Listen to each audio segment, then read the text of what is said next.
Arizona men's basketball. Wildcats Radio 1290. Arizona ball the other way. Boswell push it ahead to Love. Matched on Rigsby. Shoots a three over him. Drains it. Oh my. Caleb Love lighting it up here in Eugene. Blocked away. Grabbed inside by Tracy. Throws the ball up in the air. Stolen by KJ Lewis. Cats on the run. 3-on-1 to Love. And Caleb hammers it down. Big time athletic play there by Caleb Love in the Statue of Liberty. One-handed dunk. Arizona on a 4-2 fast break. Caleb Love will walk it up. Couisnard meeting him at midcourt. High screen from Larson. Love around it. Jumper for three. It's good again. Caleb Love punishing the Ducks here. Ballo setting a screen. Love goes the opposite way. His runner is up and good. Caleb Love, I love that shot, by the way. What a game here for Caleb Love. Love set for his first. It's up and good. A new career high now for Caleb. 35 points on the afternoon. You know, he has scored 20 or more in every conference road game for the Wildcats this season. Even though they haven't fared as well as they'd like.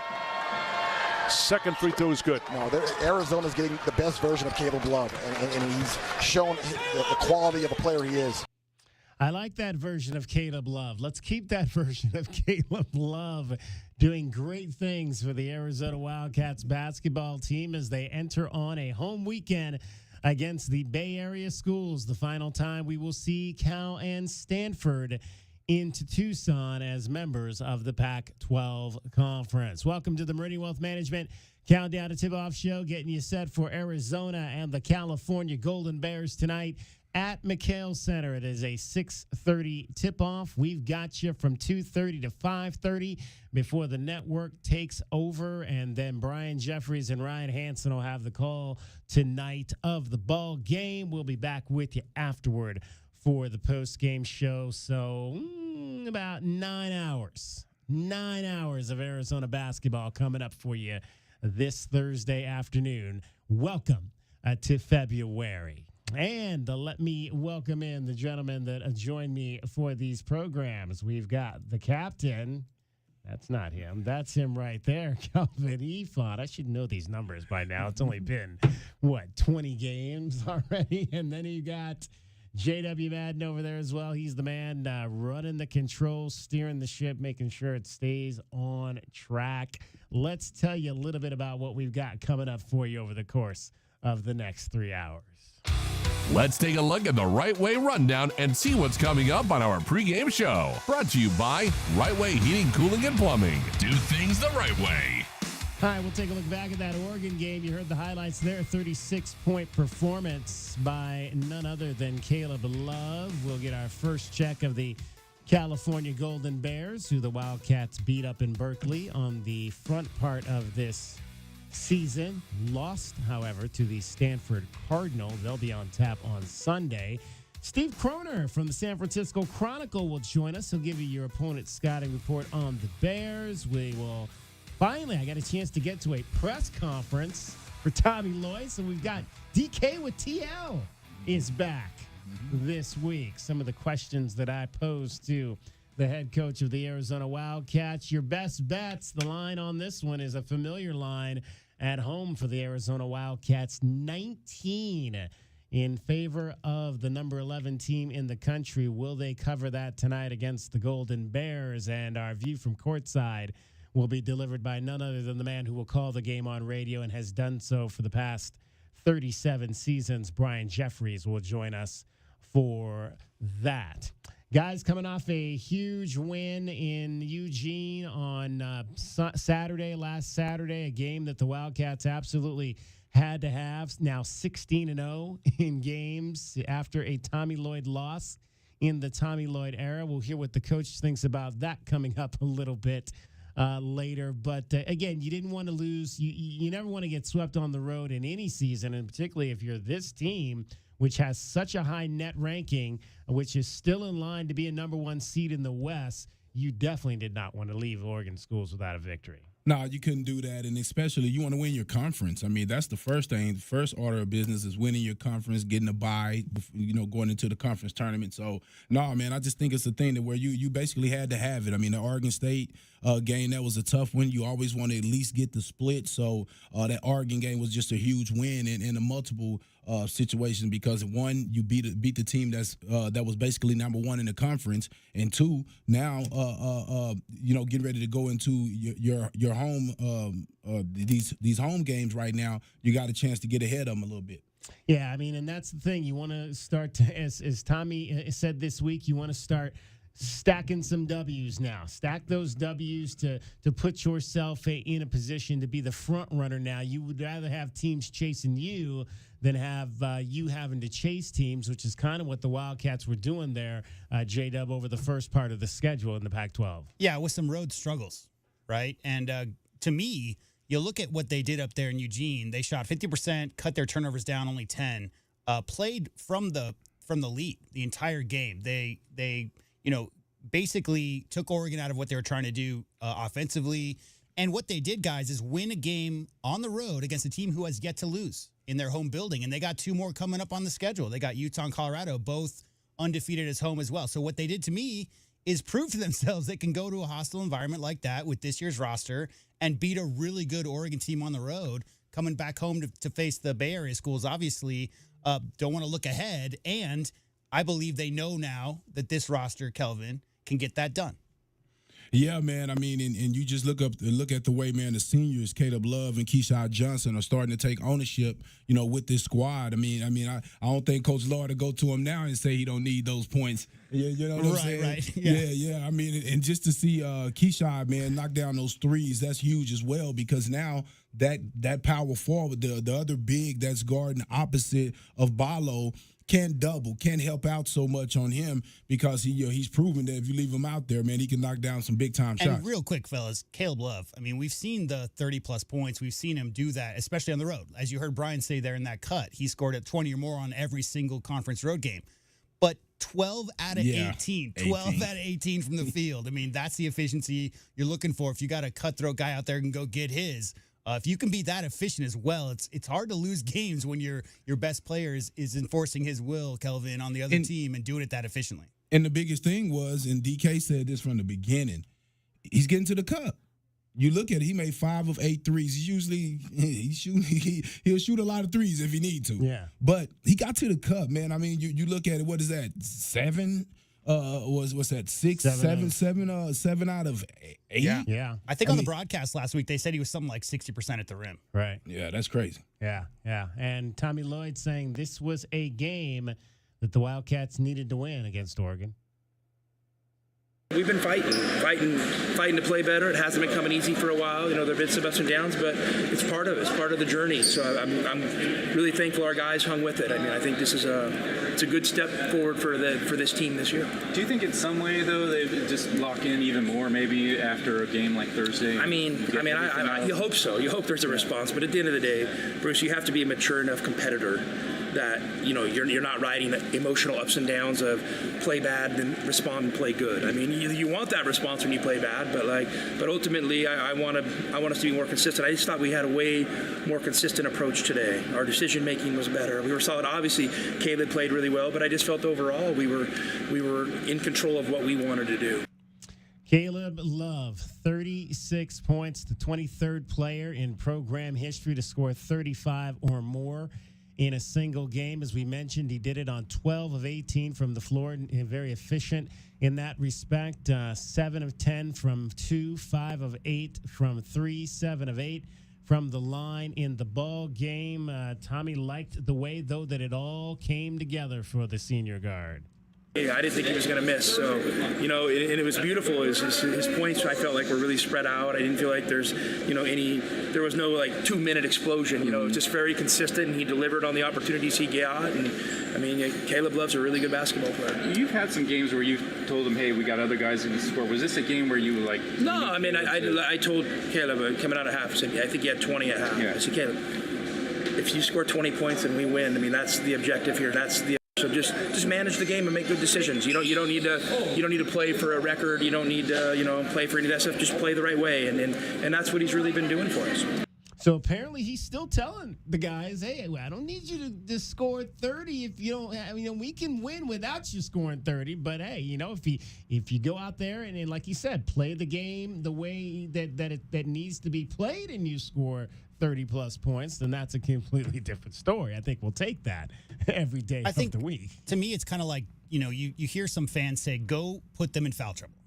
It doesn't really work like that. You can't go to the cup trying to draw a foul. Right. You have to go to the cup strong. And if they foul you, they foul you. You can't shoot for the arena record. I think that's what coach is really saying. If in the back of your mind, you're looking up at the score tally and seeing how many points you have individually, and that's affecting your choices on the court, that's not team basketball. That's not Tom and Lloyd basketball. So just take what the defense gives you, play within the offense, and if you wind up the night with 36, you wind up with 36. But don't do it outside of the scope, Kelvin, of what the offense is trying to do. Yeah, and I think guys, like Caleb, a lot of times, you may get looked at or perceived that way, but a lot of times you're just trying to win, and a lot of times other guys are turning down shots.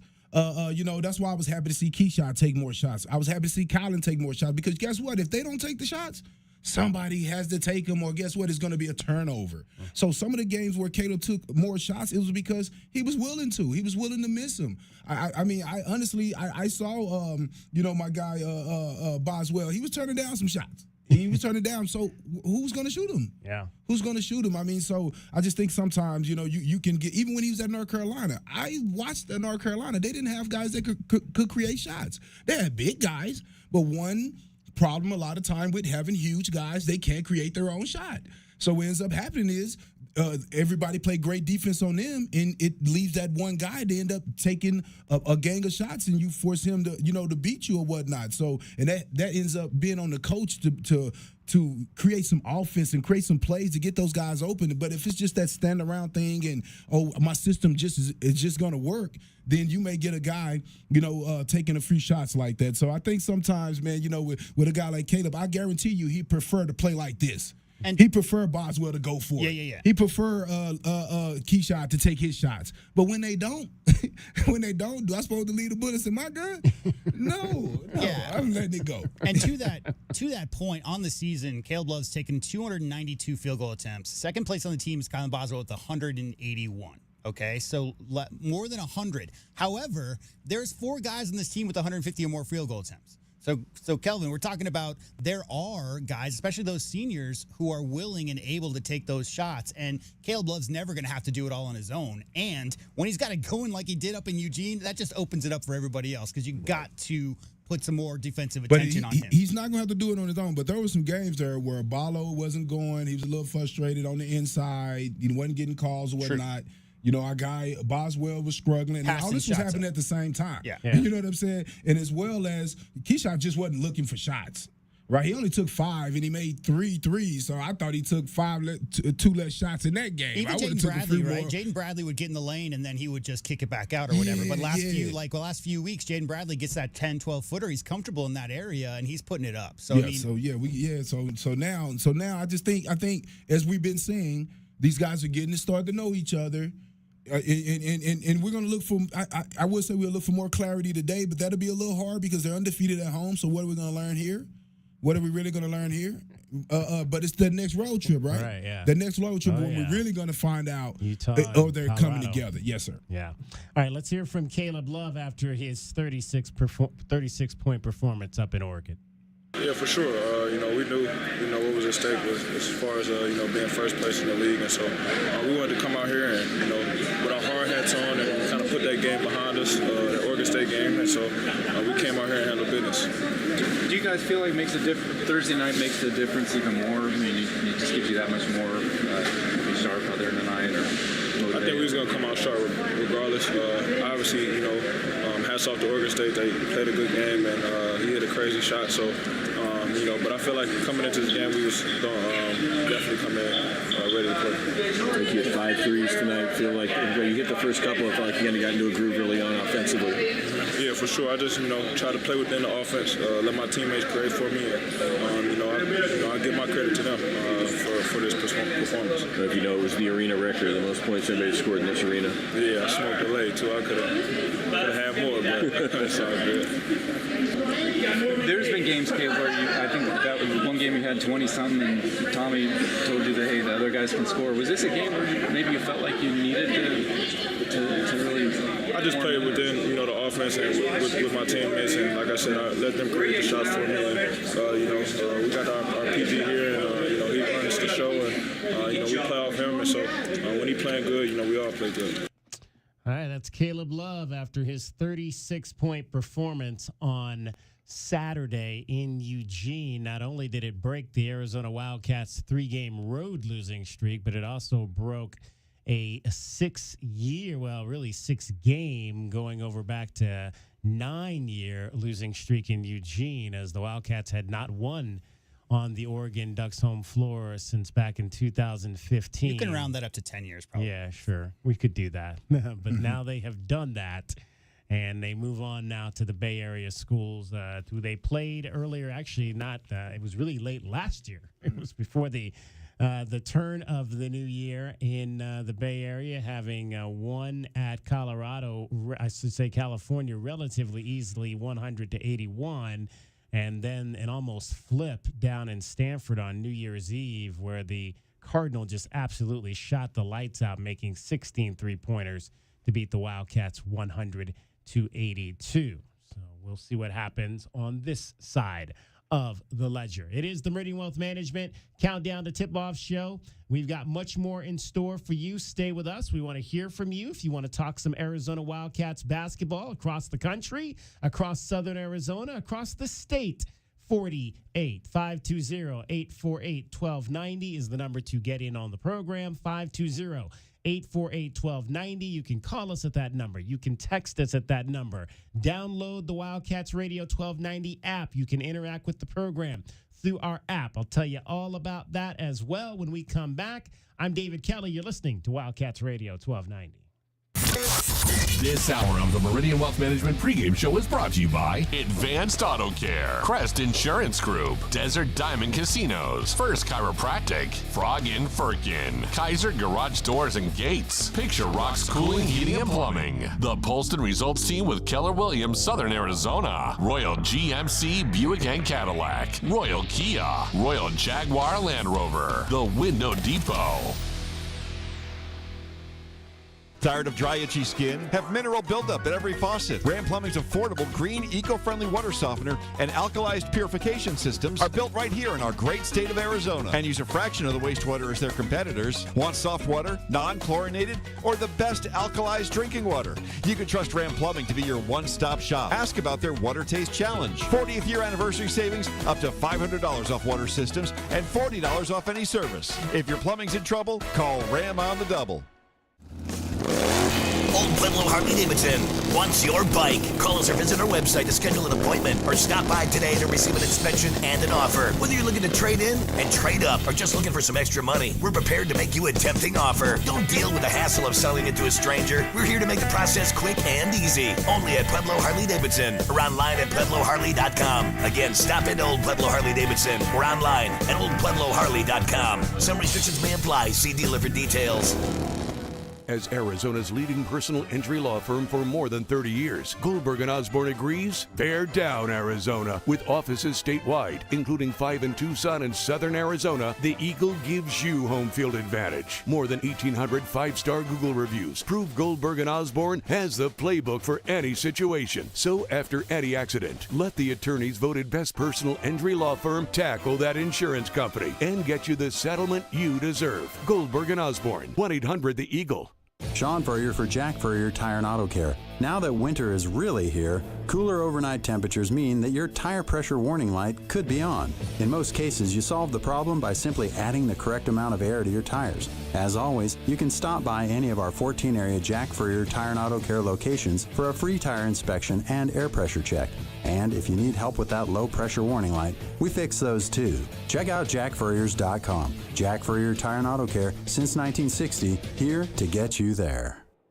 Here's an important message from University Termite and Pest Control. The weather is cooler here, and so pests are seeking alternative housing. Do you need a professional? University Termite and Pest Control has been serving Tucson since 1974. You can be assured University Termite and Pest Control will keep you pest-free using the most responsible products and application methods. 28 school districts, 3 hospitals, 2 colleges, 1 university, and thousands of homeowners trust University Termite and Pest Control for the past 50 years. You can too. University Termite and Pest Control. Find us online at bepestfree.com. Experiencing the natural wonders comes easy at Rock & Kay. Nestled at the base of the Rincon Mountain foothills. Enjoy stunning mountain views up close every day. Explore natural open space, a network of connecting trails, and a community park within the Vail School District. Visit Lennar's 2 communities in Rock & Kay with home savings up to $35,000 and limited time interest rate and closing cost incentives on select move-in ready homes. LiveRockandK.com. Designed by Nature, proud U of A radio broadcast sponsor. Frog & Firkin, a standout among the bars and restaurants in the university area. Frog & Firkin does what very few pubs can, combine a festive atmosphere and great beer with a menu that could stand on its own in any restaurant setting. A sports enthusiast dream with over 30 TVs, 30 beers on tap, and over 100 import and domestic bottles. Daily drink and food specials, and the kitchen is serving until 10. A standout in the university area. Frog & Firkin. Eat local, support local. frogandfirkin.com. Driving the lane, dunking on the competition, and playing as a team. These are things we'll see this season watching our Wildcats play basketball. These happen to be the things you'll also find when you buy your next vehicle from O'Reilly Chevrolet. The only difference is at O'Reilly, nobody gets penalized for traveling. Heck, we actually encourage it. See us on Broadway next to Park Place Mall. Call 747-8000 or find new roads at O'Reilly.com, where you can experience our version of a steal. O'Reilly Chevrolet, more than a great price. O'Reilly Chevrolet. The Meridian Wealth Management Countdown to Tip-Off Show continues on the home of Arizona men's basketball, Wildcats Radio 1290. Nice pick. Going back the other way is Kennedy. Clean break, and he flushes it home. I like this matchup right here. Nice spin move. A-Mac. Up the other move. Got it. Newell with a nice take there for 2. 3 seconds to go. Carlisle looking for a circle shot to go down, and the ball game is over. Gritty and tough, and Cal continues to move up. California Golden Bears in their lone game last weekend beat their rivals, the Stanford Cardinal, at home by a score of 73-71. They played 3 straight home games against the Washington Schools and against the Stanford Cardinal, and they're the lone team right now to knock off that red-hot Washington State crew that we've been talking about. They beat them 81-75 in overtime. So the Golden Bears coming into Tucson tonight riding a 2-game winning streak. Let's find out a little bit about where this Cal team stands right now. Our first look at today's Arizona men's basketball game is brought to you by The Window Depot. Lowest prices and biggest inventory. Shop thewindow.depot.com. Well, in terms of the standings in the Pac-12 conference, the California Golden Bears right now still sitting in the bottom 4 at 4-5, 8-12. They are in 9th place in the Pac-12 conference. And, of course, the Arizona Wildcats right now sitting at the top at 6-3, tied with the Oregon Ducks. Colorado and Washington a half game behind at 6-4. Arizona State and the Stanford Cardinal, who will play tonight up in Tempe, come in at 1 game behind at 5-4. Doubled their win total from last year, though. Yes, they have, the California Golden Bears. They have done that. And, Mark Mattson, let's hear a little bit from the head coach. First year, he asked if preseason he thought his team would be even 8-12 at this point in the season. How do you feel about your position right now? Did you think that you would be at this point? No, I thought we would have many more wins. That was our expectation. That was our goal. We had some adversity, we had some injuries, we had some curveballs, but ultimately it's on me. We've had a bunch of close games, and when it's all said and done, myself as the head coach, I have to be better. And it's been a lot of late nights in film. It's been a lot of meetings with the staff trying to scratch and claw and get better. I thought we'd have many more wins. That being said, I love our team. I love our team. And, you know, it's we're all growing and we're all improving, but that's every coach and every program. It should be every year. Well, and you look at their schedule. I mean, they did lose to 3 mid-majors. They lost to Pacific at home, and then they had tournament losses at a neutral site to both UTEP and Tulane, who are teams that you probably figure Cal in a good year should win 3 of those games. So you could see where he's coming from there, saying that maybe they should be a little bit better off than where they are currently at 8-12. Madsen on Cal's turnaround being due to players kind of taking ownership in his first year as the head coach. Early in the season, we were turning the ball over too much. We were just it was too much. It wasn't giving us a chance on offense, and then it was creating a few too many live ball turnovers when teams were just going down and scoring an uncontested basket at the other end. And so our guys have really locked in on that, where they're policing each other. A player-led team is the best team you have. You know, it's one thing to have a coach and a coaching staff, you know, encouraging our guys, don't turn it over. But when they start doing it, when the players start policing each other, which is what we've seen with our guys on this stretch, that's when things become powerful. Now, we have to continue to do it. We can't have lapses. We can't have breakdowns, but it's been very encouraging to see.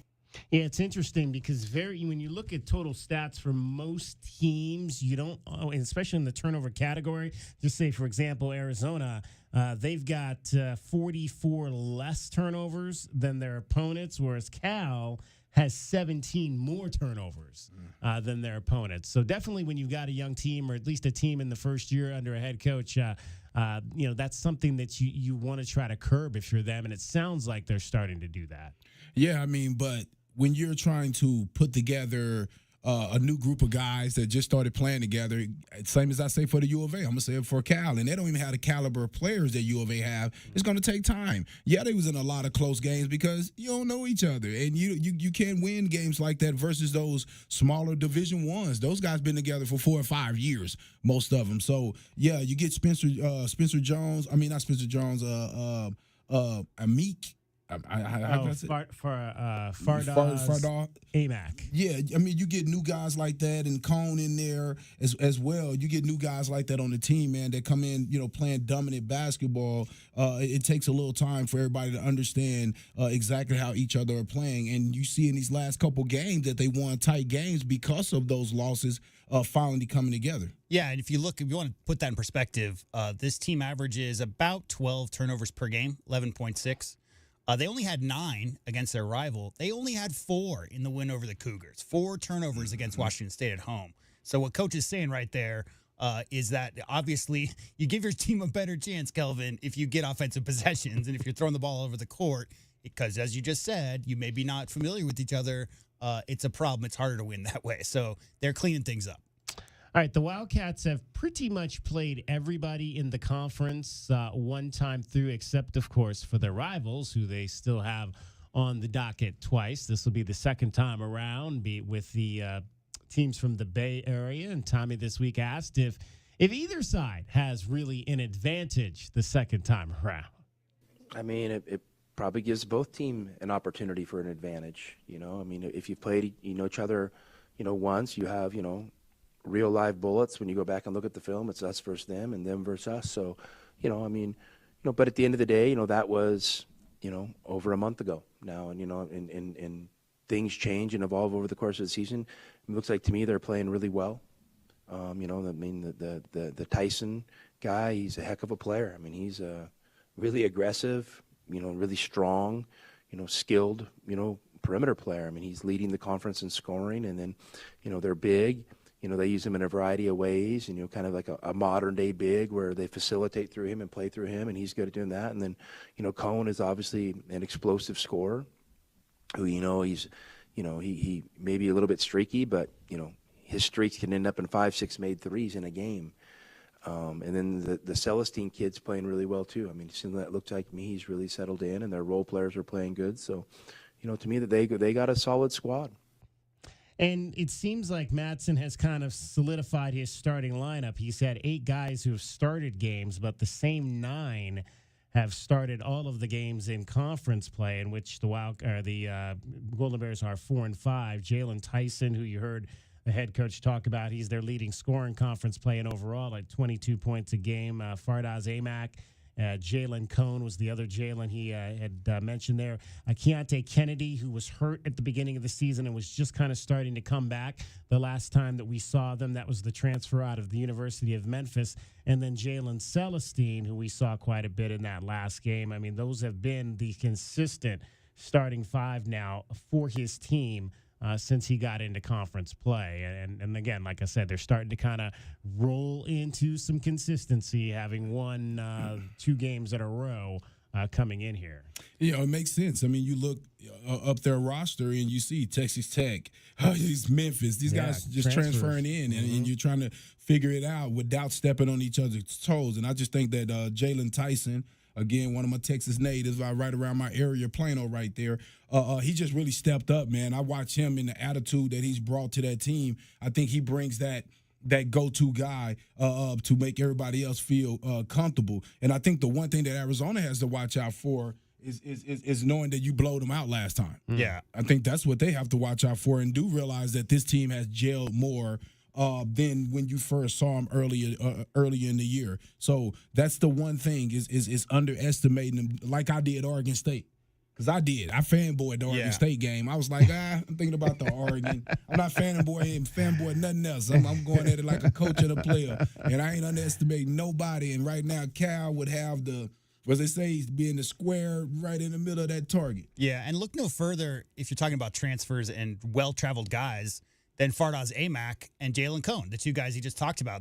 Amack has played it. This is his 4th school. Man, I knew I heard He's a him. 5th-year guy, right? And he obviously spent some time at Utah Valley up there with Coach Matson when he was there for 4 years. And Jalen Cone, this is his 3rd school. So both those guys, 5th-year seniors, obviously with that COVID year, but guys who have been around the scene. And Kelvin said it, as he always does, these guys still trying to figure each other out, just like some of the Arizona guys. But they're veterans, and they've been around the college game for a long time. They know how to get it done. Especially Cone is bothered. Cone might be, not to jump ahead, guys, but Cone is troubling to me because he hasn't been shooting well lately, and that's a guy who's super streaky. So watch out. You know, guys, we've talked about the Wildcats put out their game notes, and they have a starting 5 kind of concept in their notes every ball game. Well, the Pac-12 kind of does something very similar to that with their weekly notes. And the top 5 and the starting 5 for the Pac-12 this week is this. The midpoint, we're at the midpoint of the Pac-12 season. It arrives this week. All 12 teams have at least 3 league losses. Dating to the first season of non-divisional Pac-12 conference play, which was 1955-56, 69 season. It's only the 3rd time that every team has had at least 3 league losses midway through conference play. 86-87, that would have been my freshman year in college. 9-10, and then 23-24 were the other instances. After that 86-87, there were a lot of 17-1 years right after that. So take those off the list. Yeah, indeed. Were those the Arizona Wildcats doing that? And Stanford had 1, but Arizona had, I think, 4 in that stretch, something like that. Yeah. Well, the Pac-12 is the first power conference to have all of its teams with 3 or more league losses through 9 games since that Pac-10 season back in 2009, 2010. And Tommy Lloyd was asked this week about this particular fact as it relates to road games and why it is so difficult to win on the road, not only in the Pac-12 conference, but as we've seen nationally this year. First off, I mean, our team, we don't ever want to lower our standards. We expect to win on the road, bottom line. I mean, that's our responsibility to go out and win on the road. We know it's incredibly challenging. I think some of the reasons are, I think that you're still seeing the effect of COVID, with these players getting extra eligibility. And, I think the way I've kind of looked at it, and I might not be right, I think there's one more year. Last year's kind of that 5th year from COVID where these guys are getting that extra year of eligibility. So there's more experienced players in the player pool, and these players are getting dispersed and distributed across, other teams, because, you can't load up and kids are looking, well, I don't want to go there. They have 3 guys. I'm going to go here, so maybe some of these other teams, there's a little bit of a trickle-down effect. I think that's, to me, the most significant reason. And then, with the the transfer portal and kids, being able to be instantly eligible or transfer twice and get eligible when that wasn't to be the plan, it's just how it allowed teams are now have more experience, have more depth, have more talent, across the board. And there's been a trickle-down effect to some of the other programs that maybe wasn't there pre-COVID. I mean, to me, that would be the most logical way. Now, I don't have any data other than my eyes, that are telling me that. But to me, I think that would be the major cause. It's like every team is BYU and Utah. Well, I'm gonna tell you what happened, J-Dub. I believe that teams got tired of getting beat and upstaged by a lot of the one and done type players. Coaches too. Imagine I'm recruiting a one and done and he's out of here. So you losing first round tournaments to mid-major teams because they have, guess what? 5-year guys. Guys that red-shirted. You're losing to the VCUs of the world, right? So you're like, you know what? We got to get older. And a lot of these guys are going to prep schools now. Look at it. They're going to prep schools now. We don't know how old a lot of guys are now. You know what I mean? I mean, so you just wanted the coaches wanted to get older. They're tired of getting beat by the mid-majors with the veteran guys. And last 5 years, too, it started with the youngest Ball brother, right?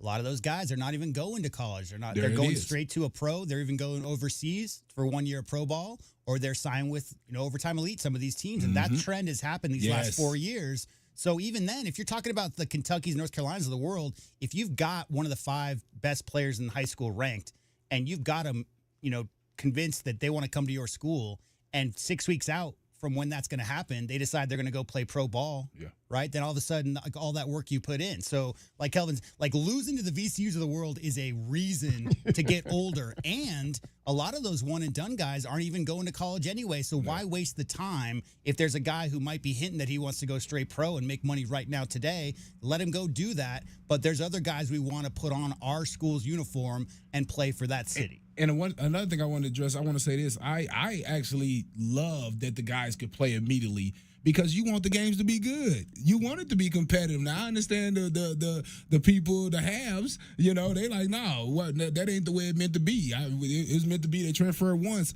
Man, the guys only have 5 years to play for, right?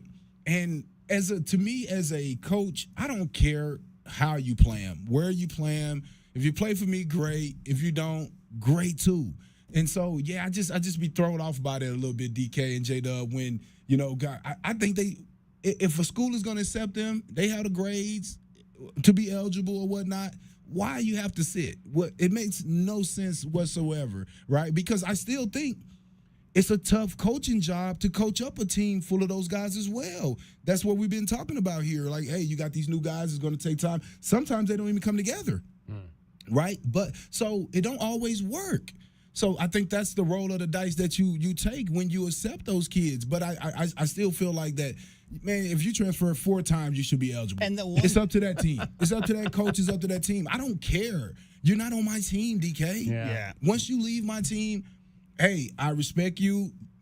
I don't care what you do. I don't understand. I be tripped out a little bit sometimes when people be like, oh, he transferred, he's this, he's that. Well, who cares? He's not going to ever play for you again. And lastly, real quick, the rule that I think impacts it mostly is like that whole coach leaving thing. So you got the carousels in effect like more than it ever has been, Kelvin. And it's always been unfair for coaches to, sign a new contract, 10 days later, go to a new school. Players are, they can't do nothing about it. But the fact that, those players now can go transfer and be immediately eligible.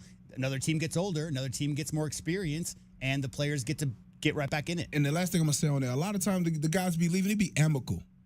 Trust me. Both, parties, they've been together for a year and they recognize like, hey, this probably not going to work for us. Should they stay then? Do you want to keep a kid around that you probably don't want around? Right. And as a kid, do you want to stay on a team where and while I'm saying that, I got a guy on my shirt right now, a kid from Rincon, stayed there 4 years. 12 seniors graduated last year. 12.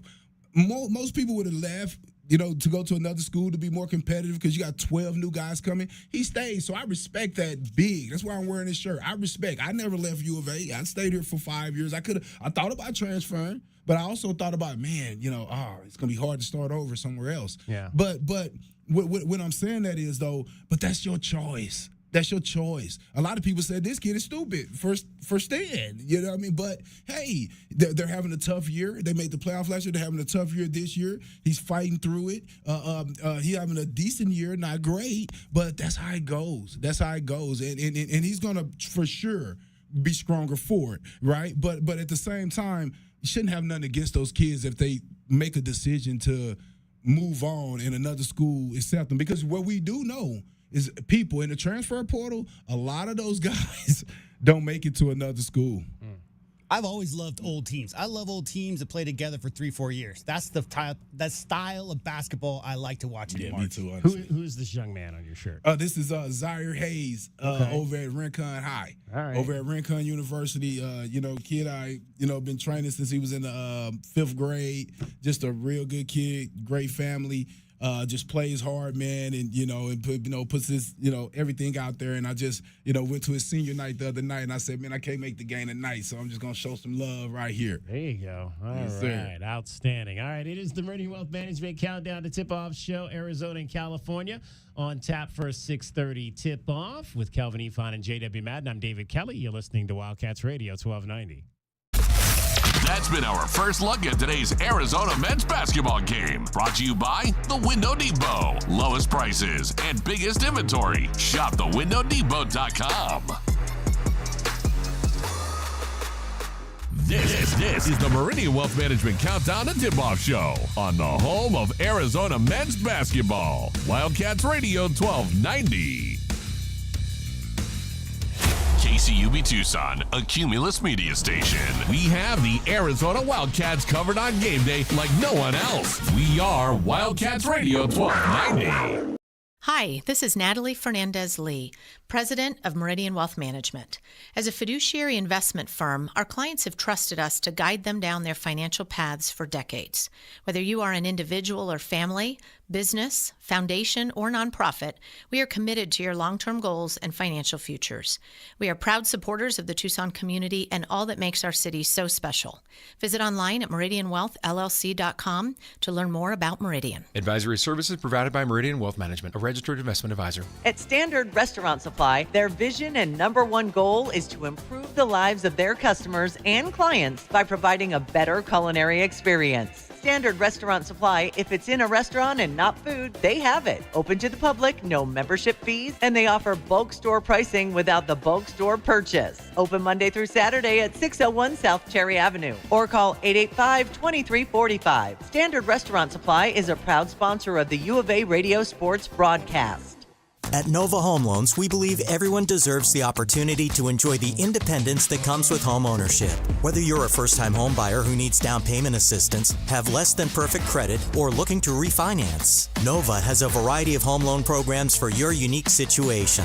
Visit novahomeloans.com or call 800-955-9125 to learn more.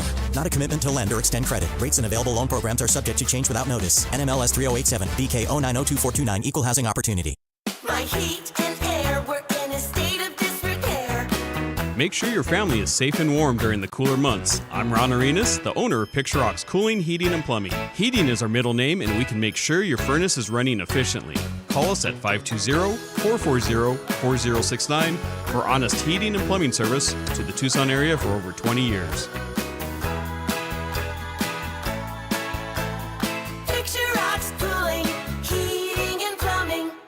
Sean Furrier for Jack Furrier Tire and Auto Care. Now that winter is really here, cooler overnight temperatures mean that your tire pressure warning light could be on. In most cases, you solve the problem by simply adding the correct amount of air to your tires. As always, you can stop by any of our 14-area Jack Furrier Tire and Auto Care locations for a free tire inspection and air pressure check.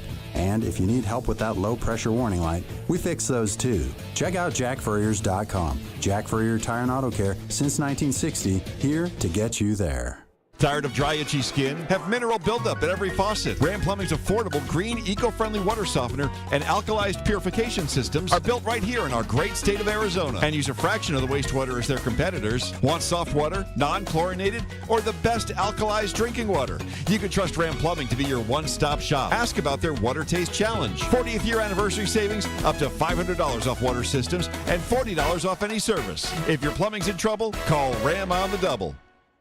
Caruso's, a Tucson tradition since 1938, located on historic 4th Avenue. For 4 generations, Caruso's handmade sauce has been prepared with love by a family member, using only the best ingredients. Enjoy specialty Italian dishes like lasagna al forno, chicken tetrazzini, real Italian sausages, spectacular pizza, as well as many vegetarian options. Caruso's offers outdoor dining on their garden patio with indoor dining also available. Open Tuesday through Sunday, with all your favorites available for takeout. For more information, call 520-624-5765 or visit their website at carusositalian.com. Cantina nachos, strawberry watermelon margaritas, a few zombie kills, and all your favorite sports teams live? When your day calls for some winning, it's time for Dave & Buster's, where you can eat, drink, play, and watch all the sports you want. They've got massive HD TVs, hundreds of the hottest new games, a chef-crafted menu, and an incredible list of beers, wines, and cocktails. So remember, if your day calls for a little victory, a little triumph, a little win, it's probably calling for Dave & Buster's. The Meridian Wealth Management Countdown to Tip-Off Show continues on the home of Arizona men's basketball, Wildcats Radio 1290. Bounce down low for Brown, posted up on Love, kick it back out. Amack for 3, and they finally get one after missing their first 10. There goes Amack, who shoots 35% out there. Our 1290 scouting report is brought to you by Ram Plumbing. When your plumbing is in trouble, call Ram on the double. All right, let's take a closer look at today's opponent, the California Golden Bears. Pleased to be joined by Stephen Kroner. He covers college sports for the San Francisco Chronicle. He was at the matchup between Cal and Stanford last week, which was won by the Golden Bears at Haas Pavilion. Stephen joins us from vacation in Hawaii, so we are equally pleased he is taking time out to talk some basketball today. Are you on the beach right now, Stephen? Actually, back in the hotel, took a walk along the beach about an hour or so ago, and let me say aloha to you guys in Tucson. Outstanding. Well, aloha back to you indeed, Stephen. So, again, you were at the Bears obviously coming in here, Golden Bears having won 2 games in a row. They beat what I think is one of the best teams in the conference right now, in Washington State, playing exceptionally good basketball, and then beating the rival Stanford Cardinal. It seems like maybe things are starting to come together in Mark Madsen's first year. What's your assessment of these guys through the first 9 games? Yeah, no question about it. You guys, I'm sure, saw the Arizona-Cal game at the end of last month, or actually say end of December, early January. I'm forgetting the exact date. Yeah. And really, Cal didn't look like it belonged on the same court with the Wildcats. But in the past 3 weeks or so, Cal has played very much better. And I think one of the big reasons you can look is it's cut down turnovers dramatically. Cal was just giving away the ball way too frequently. And it had a 4-game stretch, if I can get the numbers correct, that it had only 21 turnovers combined over the 4 games. And the folks at the Pac-12 research team said that's the best 4-game stretch for any Pac-10 or 12 team going back to like the 1996-97 season. Wow. So if Cal can not turn over the ball, and I think he committed like 9 turnovers against Stanford on Friday night, which isn't, not great or terrible, about, kind of what a team should. If Cal can get shots up, Cal's got a chance. So what do you think is behind that? What do you think is behind? Is that just a matter of these guys starting to understand Mark Madsen's system more? I know there's a lot of transfers. That's one of the things we've kind of talked on. You've got obviously Keontae Kennedy coming in from Memphis and some other transfers as well. And Fardaz obviously had a chance to, play with Mark at Utah Valley. But what do you think is kind of behind that? Is it just they're all kind of starting to get to know each other and know the system? I think that's part of it, and we've asked Mark Madsen about it after a couple of games, and he didn't have a definitive answer. But I think one of the main things is Devin Askew was going to be Cal's point guard, and Askew played the first couple of games, got hurt, came back, and I think Cal was kind of hoping and banking on Devin Askew being the point guard of the team. And a couple weeks ago, sadly for Devin Askew and the Bears, it was announced that he's out for the rest of the season. I believe it's a leg injury, and he's going to apply for a red shirt. And since then, Jalen Tyson, who you can make the case is a candidate for Pac-12 Player of the Year, has really become kind of a point forward. And I think he had some troubles early in playing point forward where he was not quite comfortable being a distributor. He's great driving the bucket, but he wasn't necessarily comfortable being a distributor. I think the last couple of weeks he has become much more comfortable, and Cal's offense has become much better. We're talking with Steven Kroner from the San Francisco Chronicle. Mark Madsen is a guy that has, we all kind of remember him as a player in this conference. We remember him with the Lakers and being that fun-loving guy off the bench. Is he that type of head coach? Is he kind of the guy that you enjoy being around, that coach that's not maybe too aloof? It seems like he would be that type of head coach that would be a fun guy to cover. No question about it. And Mark Fox, his predecessor, did inherit a difficult situation at Cal when he became the head coach about 4.5 years ago. But Mark Madsen's personality is about a 180 from Mark Fox's. And Mark Madsen is exceptionally enthusiastic. And the Cal program needed that. The Cal program was down. There's no other way around it. But Madsen really has infused some, not only enthusiasm, but I think more so, he's infused belief in the program, and I think you're seeing that in the last couple of weeks. It's interesting, Stephen. One of the things that we've often and you can call said. me Steve, by the way. Okay, Steve. And one of the things we often said is that Cal should never be down with all the talent that you've got in Northern California. Cal basketball should be consistently, I would say one of the best teams at the Pac-12, but that's going away, obviously.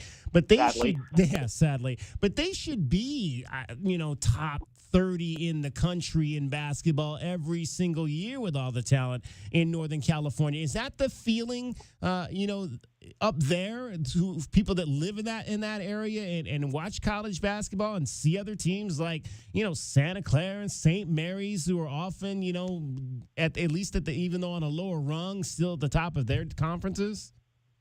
Yeah, I think, people have short memories. And for the 6 seasons previous to this one, Cal basketball was at a nadir. I mean, there's just no way around it. It wasn't very good.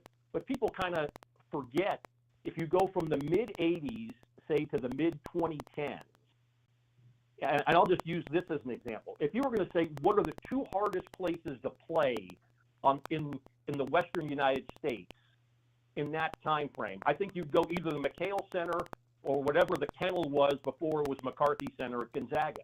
But I think you could make a case that the 3rd hardest place to play in the Western United States over that 30-year time frame was what was originally Harmon Gym and is now Haas Pavilion. So, yeah, there are a lot of Cal fans who have been,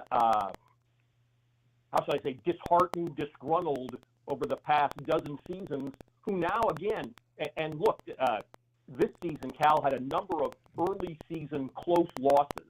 There was a thought that Cal had gone from the nadir to not being competitive at all to being just good enough to lose close games.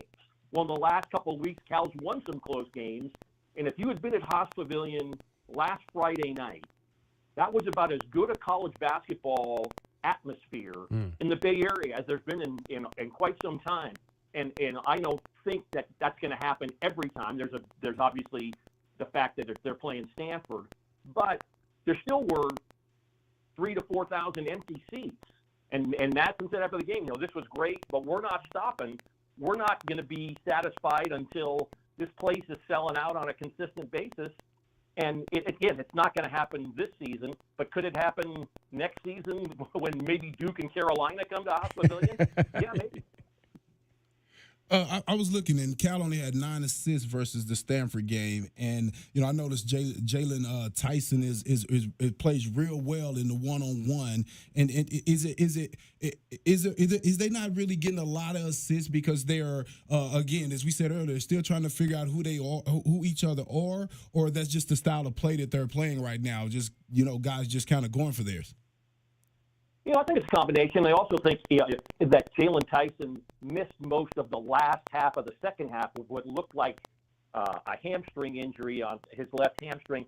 I believe Cal has listed him as probable for tonight. So, you were missing Jalen Tyson for 9-10 minutes out of those 40. But, he is as good a player as Jalen Tyson is. And, again, I think you can make a case. He's got a shot at being Pac-12 Player of the Year. He's not a true point guard. Jalen Cone, who's also technically a point guard, is a little guy, he's like 5'10", 5'11", who when he's open can be a very good three-point shooter, but he's not a true point guard either. So in a sense that, you've got a point forward who's still learning the position, they still don't necessarily have the traditional point guard to set up, the traditional offense.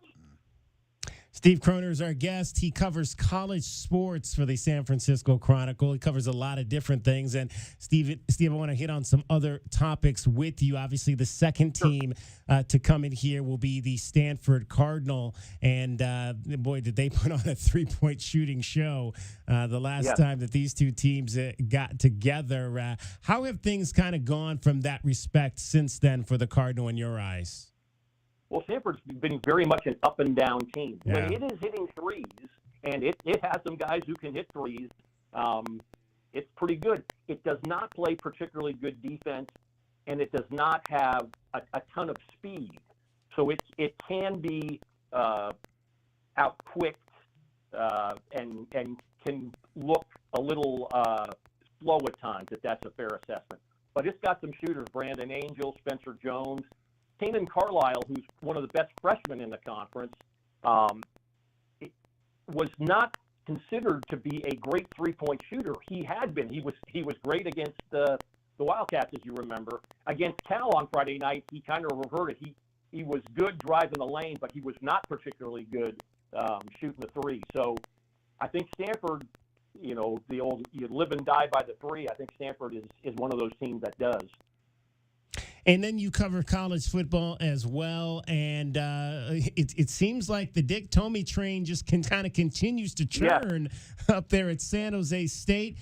Brent Brennan leaves to come down here to coach our Wildcats, and then Ken Niumatalolo has taken. I didn't even know this until today when I was kind of looking some things up. I was like, wow, I didn't know he had gotten hired as the replacement to Brent Brennan, and he was a finalist here at Arizona back before they hired Kevin Sumlin, another guy with Tomey ties back to where you are right now over there in Hawaii. So give us a little insight on Brennan and why Niumatalolo was the right choice for the Spartans. Well, I think first of all, you just hit on kind of the thread that ties everything together between Hawaii, San Jose State, and Arizona. It's Dick Tomey. Brent Brennan has long said that Dick Tomey was, the main mentor in his career, and I did not know, but Ken, I'm sure I'm going to mispronounce it, and I apologize if I do. Niumatalolo said that Dick Tomey was one of his main mentors as well. Yeah. As you guys probably have already gotten to know, Brent. Speaking of enthusiasm from Mark Madsen, Brent is equally enthusiastic as a football coach, and is one of those guys who's genuine, who his players love. He hasn't been a head coach at a Power 5 school, or now, dare I say soon, a Power 4 school. So there's some question there. I think it's fair to say, but he's going to get people behind him, and put it this way, when somebody leaves a job, you can sometimes, most of the time, there's some disgruntlement. If you go to San Jose State and ask almost anybody who's there who works with Coach Brennan, there won't be a negative thing said. He took a program that was really down and out and got it to, if not the best program in the Mountain West, certainly among the top 3 or 4, that's for sure. Yeah, and it's going to be, again, like you said, both those guys spoke at Coach Tomey's memorial service here at McHale Center 4 years ago, Ken Niumatalolo and Brent Brennan. And Ken Niumatalolo is definitely, I believe, a great hire for San Jose State. He'll run a very regimented program and knows the islands, which, I know that, the Polynesian connection was very important under Brennan, and I think that will stay the same, obviously, with Ken Niumatalolo being back out on the West Coast as well. Okay, what's the rest of the vacation look like, Steve? Golf tomorrow, a boat ride and fireworks tomorrow night, and then we'll play it by ear. Now, where you playing? What course you playing out there? Just a public course almost across the street from our hotel, about a mile away, the Alawai. Okay. I played it once before here years ago. I'm a public course guy, all right. both for talent and for money.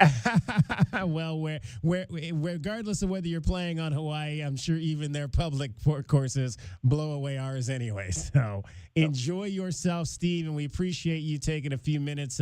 You probably love this. It's like your wife was probably saying, "Well, you're not supposed to be working on our vacation," but we appreciate you taking some time to join us. She's very much happy to get away from me for 10, 15 minutes anyway. Outstanding. Steve, have a good time. I appreciate it, guys. Take care. Steve Croner with your scouting report, live from Hawaii.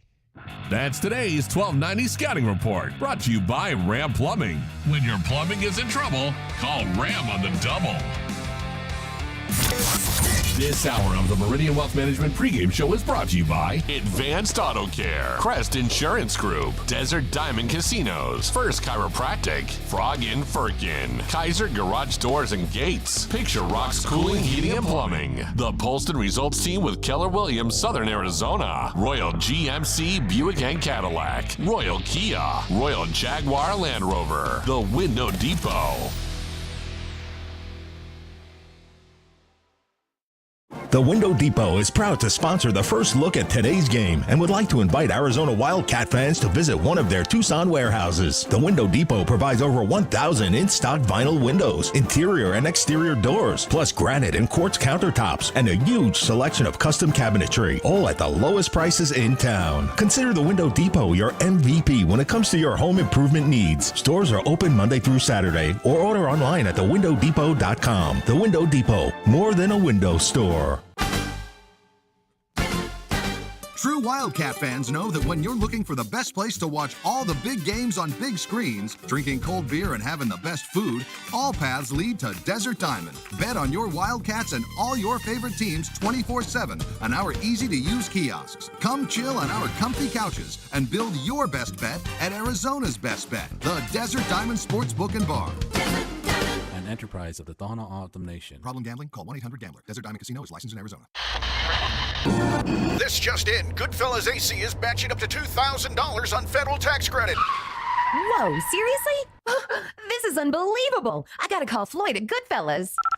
Hello, Goodfellas. Floyd speaking. Is it true about the $2,000? It sure is. Homeowners like you may qualify for a 30% federal tax credit up to $2,000 on qualifying heat pumps. And Goodfellas will match the tax credit dollar for dollar up to $2,000. Good service, good prices, Goodfellas. Desperate buyers have created tremendous opportunity for sellers. If you've had the slightest thought of selling your home, it's time to call Sean Poston with the Poston Results Team at Keller Williams, Southern Arizona.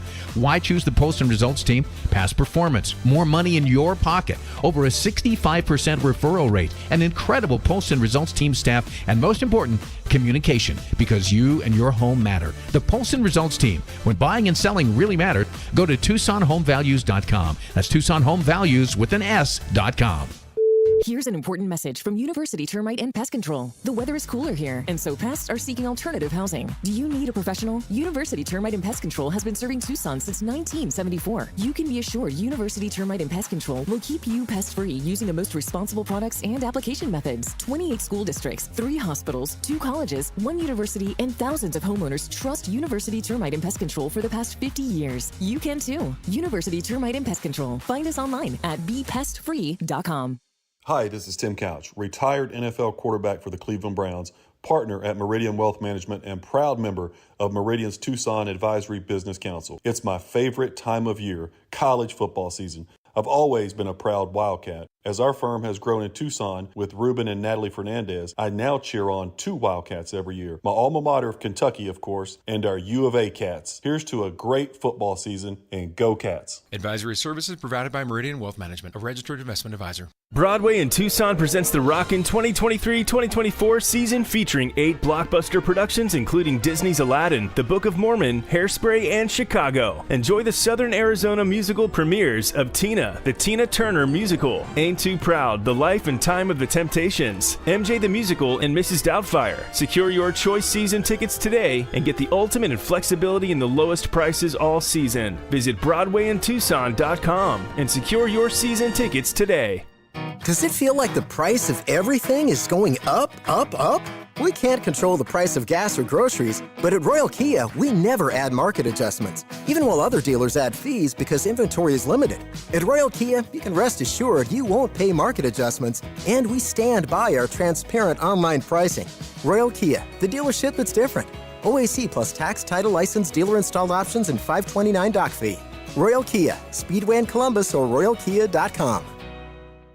This is the Meridian Wealth Management Countdown and Tip-Off Show on the home of Arizona men's basketball. Wildcats Radio 1290. Let's take a look at the Right Way Rundown and see what's coming up on our pregame show. Brought to you by Right Way Heating, Cooling, and Plumbing. Do things the right way. Hour number 2 of the program, Arizona and California on tap tonight here in Tucson. It is basketball night in Arizona. Coming up in this hour of the show, we will give you your spotlight on a cat. Kylan Boswell getting out of his road shell in the win over Oregon. We'll check the scoreboard. DK with TL finally got a chance to get to a press conference. They decided to hold one at noon, and I can't go to these ones that are at 1:45 and 2 o'clock during the week. It just puts too much pressure on the show. It got a starts show at to 3, do. exactly. But if you have it at 12, DK can be there. That's probably why they don't have it at 12. It's like, Are you going to bring your napkin to Bob Dobbs? We don't want DK there asking his crazy X's and O's questions and that kind of thing. Are you bringing a napkin to Bob Dobbs? I would absolutely take my napkin to Bob Dobbs. And I've said forever, man, I wish I could get like a 15-minute film session with the football coach, the basketball coach, just so I could sit down and say, okay, I've got these 6 plays. Here's what I think. Tell me what actually happened. I'd love to be able to do something like that with the coaches at U of A and get a more more of a clear picture of what's happening in terms of the X's and O's out there From the coach's mouth. From the coach's mouth. But yeah, and then it's Bob Dobbs, so we can have an adult beverage or 2. Nothing wrong with that. And a burger. Yeah, just as long as they cook it well done. Best bets, the over-under on this one is 160 tonight between Cal and Arizona. Brian Jeffries will join us with our view from courtside, and we'll have the keys to the game. All of that is still straight ahead before we get out of here tonight at 5:30. But first and foremost, let's shine a light on one of our Wildcats who played well in that win over Oregon. Our pregame show Spotlight on a Cat is brought to you by O'Reilly Chevrolet. Get more with O'Reilly Chevrolet. Kuznar, Johnson following him. Bounce inside, stolen by Boswell. Took it away from Biddle. Boswell quickly down. Stop and pop. Nowhere to go. Saved by Larson. Back to Boswell for 3. Drains it. Another Lexus of Tucson Charity 3. And nobody needed that more than Kylan Boswell. Kylan Boswell, that was the double clutch. Didn't shoot it. Threw it to Stop and not Pella, pop. And then stop and not pop. Yeah. And then he got it back. I didn't know he did that twice. He got off his, until I went back and watched the film. He got off his feet looking like he was ready to let it go, and then again, he had a good game. Let's not, 14 points, 5 of 12, 2 of 5. But when I saw it this second time, because I don't always necessarily, I have a lot of things going on in games, and I'm not watching as closely as I want to. So I didn't know that he had done that a second time in the first half. When I saw it the second time, my first thought was, ooh, the yips. The yips. That's kind of like, when you in baseball, when you can't throw the ball to first base, and now you're like, you think you want to shoot it and you don't shoot it. Is that should we be concerned by that, Kelvin? He did that twice in one half in a game, even though he had a good game. That's obviously something as a coach you don't want to see a guy indecisive in shooting the basketball. No, you don't. But at the same time, I do like you thinking about it. Not just throwing up anything. That means that you're debating right there. And so and nothing bad happened in either possession. He ended up getting the ball back, and making the shot. But if you go back and remember what I told you guys, I say the best shooters shoot off the catch and shoot. So, to me, he should have been looking to move that ball a little earlier and knock it down, move that ball a little bit earlier and get that pass back and knock it down because Pella was already open. Yeah. Right? So, he probably, when he got up, like, oh, man, I should have hit it to Pella, right? So you're not really second-guessing yourself, but you're thinking that, like, you don't want to be stuck, possibly hunting shots, and I think he had kind of got in trouble with that a little bit early in the year, and the coach told him to calm down. Coach ain't said nothing about that, but to me, a guy don't go from shooting almost 12 shots a game to, basically none unless coach say, hey, you don't have to do everything. Kind of like what he told Caleb, but probably in a different way, right? Right. I'll tell you one thing. He may have hesitated on that first one, but the second one, he got it out of his hands about as fast as humanly possible. That was a catch and chuck. I mean, he let it go the second that it touched his hands with no hesitation. The funny thing is, Coach Kelvin will tell you, the first thing you teach a young point guard is never leave your feet without an idea about what you're about to do. And that's like the worst thing they could ever do. However, guys, I don't know if you've been paying attention, but a lot of NBA teams these days jump pass. A lot of those guys. Now, this is a completely different level of skill, different level of understanding spatial awareness and where guys are going to be open and basically passing guys open. But go watch guys like Luka or whatever play. He might leave his feet, 8-10 times per game for the skip pass without knowing, and then find a guy in the corner from looking at the top of the key because it's a no-look jump skip pass. Exactly right. 2 players over. You don't ever want to get in the habit of leaving your feet. And, I trust a guy. Kylan Boswell's skill level is so high. I mean, he knew exactly where his outs were in that spot. If he gets up in the air and has some turnovers, that's when you got to worry about it. But like you guys said, both those plays were okay. Yeah, they were okay. And he was second-guessing himself, for sure. I mean, but again, I don't have a problem with that. I would have had a problem if he turned the ball over. You know what I mean? I'm a results guy. I want him to just let it go with confidence. Yeah. Every time he's open. That doesn't have 25 seconds left on the shot clock.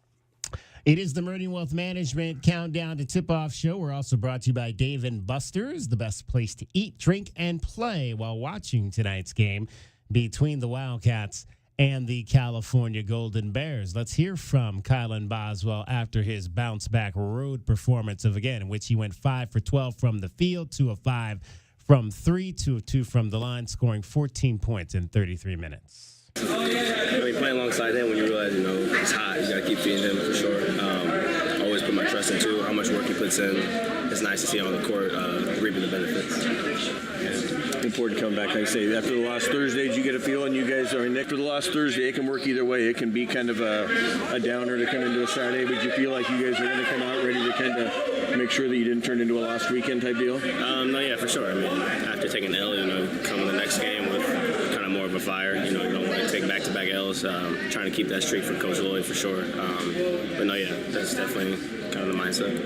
Did you guys do anything different the last couple of days, or what was it like sitting around letting that Thursday kind of sink in and take on what you had to do here? We all felt like we didn't play bad, but we definitely know we can play at a better elite level as a team. We kind of got over it quickly. We all had a good time going out to BJ's together as a team, so our mindset was next game mentality. How about with you, Kylan, too? It seemed like you hit a little bit of a slump for you, and being so high profile, all you guys really. Fans are wondering, is he okay? Whatever. How have you been? I've been good. Just my whole focus has been next game mentality. Let one game affect the next. Always going to be the same. Put the work in, trust myself, believe in myself. Kylan Boswell, after the game at Oregon, his head coach spoke about his play in beating the Ducks. Believe it or not, Kylan's a better player now than he was at the start of the year. Yeah. Because of what he's gone through. And you know what? He's probably going to have some more ups and downs. That comes with being a young player, but Kylan's really high character. He cares a lot, and so it's hard. It's hard going through the struggle, kind of for the first real struggle of your career. So I'm really proud of how he responded.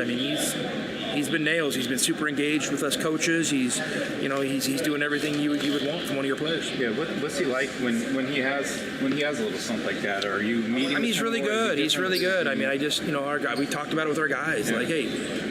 I talked to the 4 vets and told, we had a good meeting with them, yesterday, and I just told them, hey, Kylan's a really good player. You guys know it. Like, in that Duke game, there was stretches he was the best player on the floor. So we know what his ceiling is. Now we just have to help him along the journey, help him hit it. Interesting that he said that he talked to the veteran guys, and by that I would imagine he means Pella Larson, Umar Ballo, Caleb Love, Keyshawn Johnson, about, how they need to help this young man along and make sure that his head stays high as the seniors on the team. Look, guys, I need you to be there for this guy. Well, these guys have been there as far as players concerned. They've had ups and downs in their career before, so who better to talk to the young guys? Now, you know why he had to say that, J-Dub and DK? Because these guys haven't been around here. If they were seniors that have been a part of the program 3 and 4 years, he wouldn't have to ask them to do that. But they haven't been around here, and they don't want to step on no toes. This was Boswell's team when those guys came here. They had to, when they talked to Coach, they had to talk how they were going to be able to play with Boswell. Bottom line, right? He was the point guard. So a coach, a lot of times, man, you have to go to those guys because you want to let them know it's okay. And we need you to do that because of a lot of times with players, the coach can say one thing, but your teammate got a little bit more, say with you at the end of the day is because you're with them. You stay with them. Y'all live together. Y'all have these struggles against coach because, we have our little thing against coach. All the players, we got our little thing against coach. That's just how it goes, right?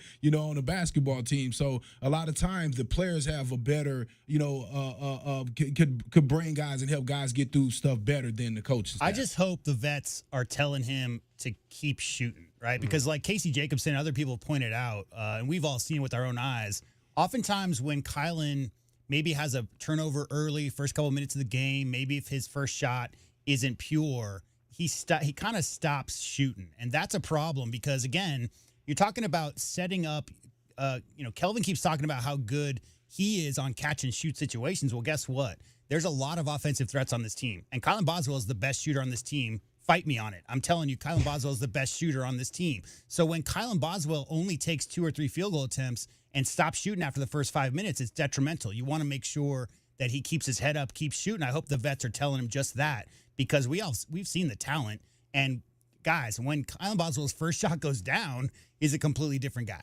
Ooh, I think you just gave me tomorrow's question of the day, and we might have to see if people want to fight you on whether or not Kylan Boswell is the best shooter on the team. Not scorer, but shooter. Yeah, if you're talking form, as far as the forms are concerned, I think Kylan Boswell's got about as perfect a form as it gets. All right. I might have to ask Kelvin later if he agrees or disagrees with you on that, but right now I don't want to fight Kelvin. No. I'm not fighting nobody. Them days over. Them days are over with. I hope so.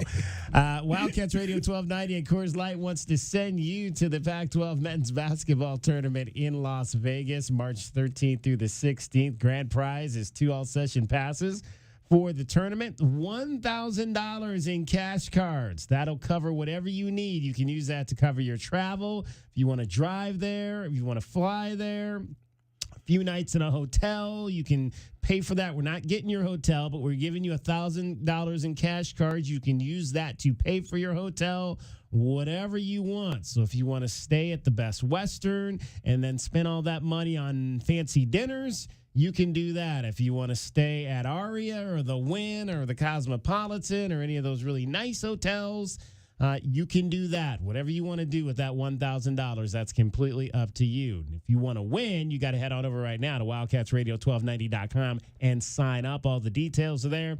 Official contest rules, all on our website. This is a trip to the Pac-12 tournament, the men's basketball tournament, March the 13th through the 16th. The games will be played for the final time at the T-Mobile Arena in Las Vegas. 2 all-session passes. That's 2 passes for the entire 4 days of the tournament. You'll get to go to the early games. You'll get to go to the championship game.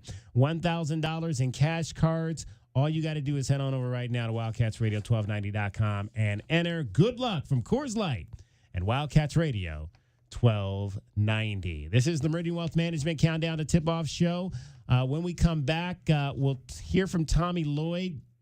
Great benefit going on tonight. They're going to be auctioning off the shoes you've seen the coaches wearing the last couple of weeks in terms of Coaches versus Cancer, which is always at this time of the year. Plus, we'll hear from Tommy on how cancer has touched his life in recent weeks. It's the Meridian Wealth Management Countdown to Tip-Off show, along with Kelvin Ifan and JW Madden. I'm David Kelly. You're listening to Wildcats Radio 1290. As today's Spotlight on a Cat has been brought to you by O'Reilly Chevrolet. Get more with O'Reilly Chevrolet.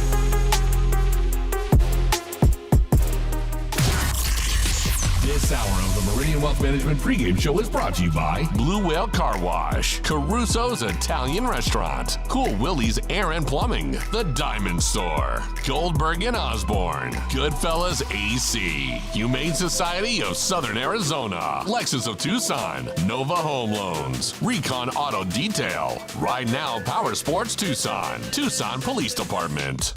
The Window Depot is proud to sponsor the first look at today's game and would like to invite Arizona Wildcat fans to visit one of their Tucson warehouses. The Window Depot provides over 1,000 in-stock vinyl windows, interior and exterior doors, plus granite and quartz countertops, and a huge selection of custom cabinetry, all at the lowest prices in town. Consider the Window Depot your MVP when it comes to your home improvement needs. Stores are open Monday through Saturday, or order online at thewindowdepot.com. The Window Depot, more than a window store. Does it feel like the price of everything is going up, up, up? We can't control the price of gas or groceries, but at Royal Kia, we never add market adjustments, even while other dealers add fees because inventory is limited. At Royal Kia, you can rest assured you won't pay market adjustments, and we stand by our transparent online pricing. Royal Kia, the dealership that's different. OAC plus tax, title, license, dealer installed options, and $529 doc fee.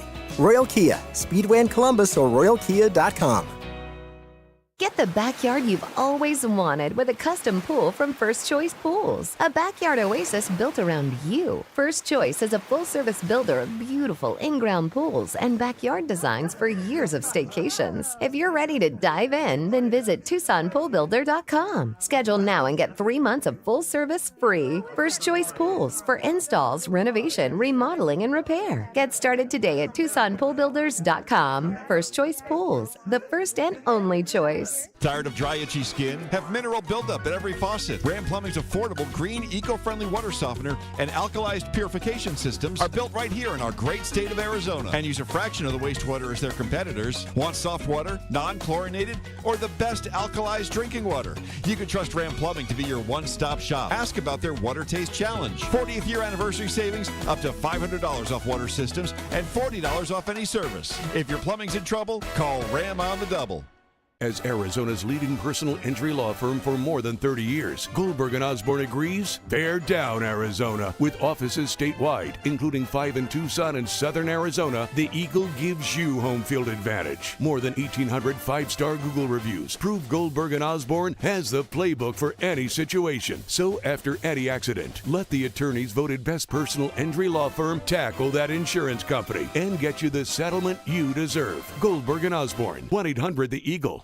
At Nova Home Loans, we believe everyone deserves the opportunity to enjoy the independence that comes with home ownership. Whether you're a first-time home buyer who needs down payment assistance, have less than perfect credit, or looking to refinance, Nova has a variety of home loan programs for your unique situation. Visit novahomeloans.com or call 800-955-9125 to learn more. Not a commitment to lend or extend credit. Rates and available loan programs are subject to change without notice. NMLS 3087, BK 0902429, Equal Housing Opportunity. Experiencing the natural wonders comes easy at Rock & Kay. Nestled at the base of the Rincon Mountain foothills. Enjoy stunning mountain views up close every day. Explore natural open space, a network of connecting trails, and a community park within the Vail School District. Visit Lennar's 2 communities in Rock & Kay with home savings up to $35,000 and limited time interest rate and closing cost incentives on select move-in ready homes. LiveRockandK.com. Designed by Nature, proud U of A radio broadcast sponsor.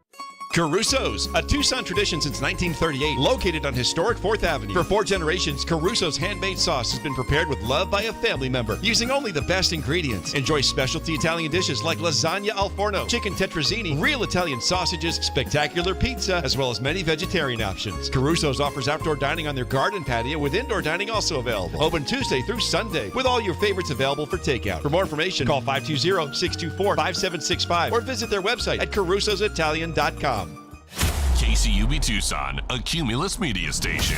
We have the Arizona Wildcats covered on game day like no one else. We are Wildcats Radio 1290. The Meridian Wealth Management Countdown to Tip-Off Show continues on the home of Arizona men's basketball, Wildcats Radio 1290. Spurred this Bears run here. Quick feed down to Love. Love going for the jump, and he does it. And a technical foul going to be called on Love as well after the play. Absolute highlight finish there. Posterizing Gars Larson there. Poor guy. Poor Gars Larson. Yeah. Just put on a poster last time these two teams got together. Took off, I mean, Caleb Love takes off Kelvin from far away on a lot of his dunks, but that one was like a step further back. Yeah. You know, remember when he missed that one? I guess that was practice for that one. Right. Right. I guess that was practice. It was the same type of thing where I say, man, that was a little too far, but I guess, you know, that practice makes perfect. And that was, remember that play was off a made free throw or made basket, right? Because they inbounded it all the way up the court to Caleb, and he just took off. That was off a bucket for them. So that was just a great play. All right.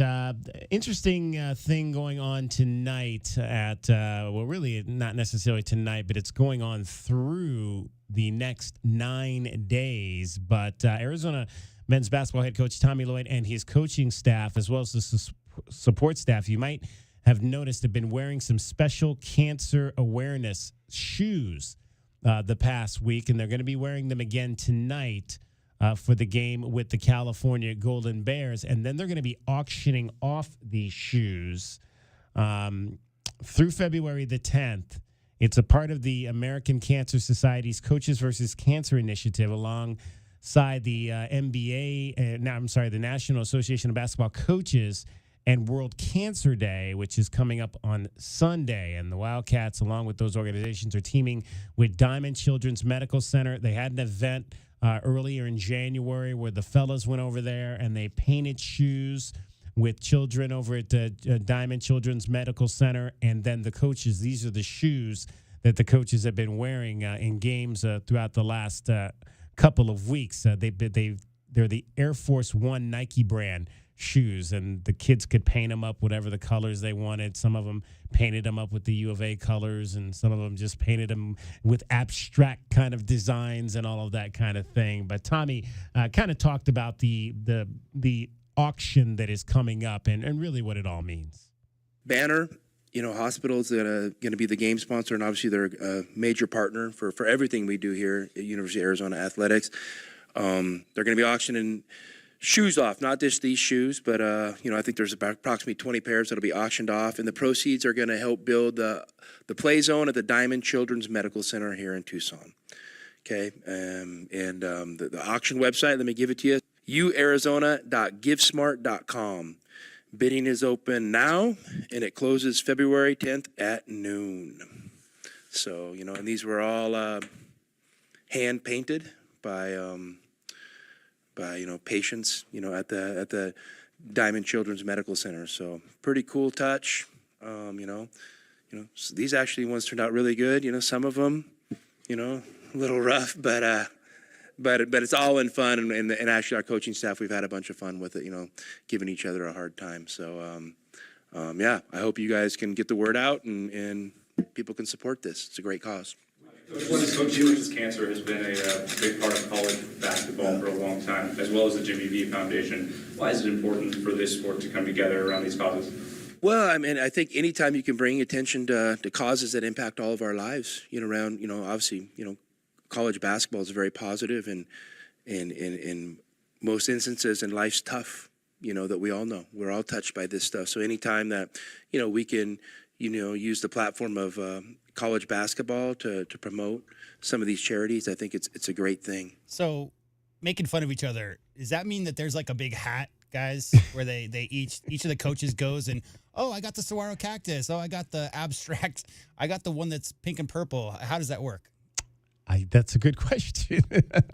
I don't know how they pick the shoes. Like, I don't know if like I don't know that there was like the kids when they were painting him that day, they were like, oh, you're painting these for Coach Lloyd. You're painting these for Coach. I think they probably just went with whatever size fit them. But I just like the idea of a big hat that they're pulling shoes out of. Yeah, that would be interesting. Interesting for sure.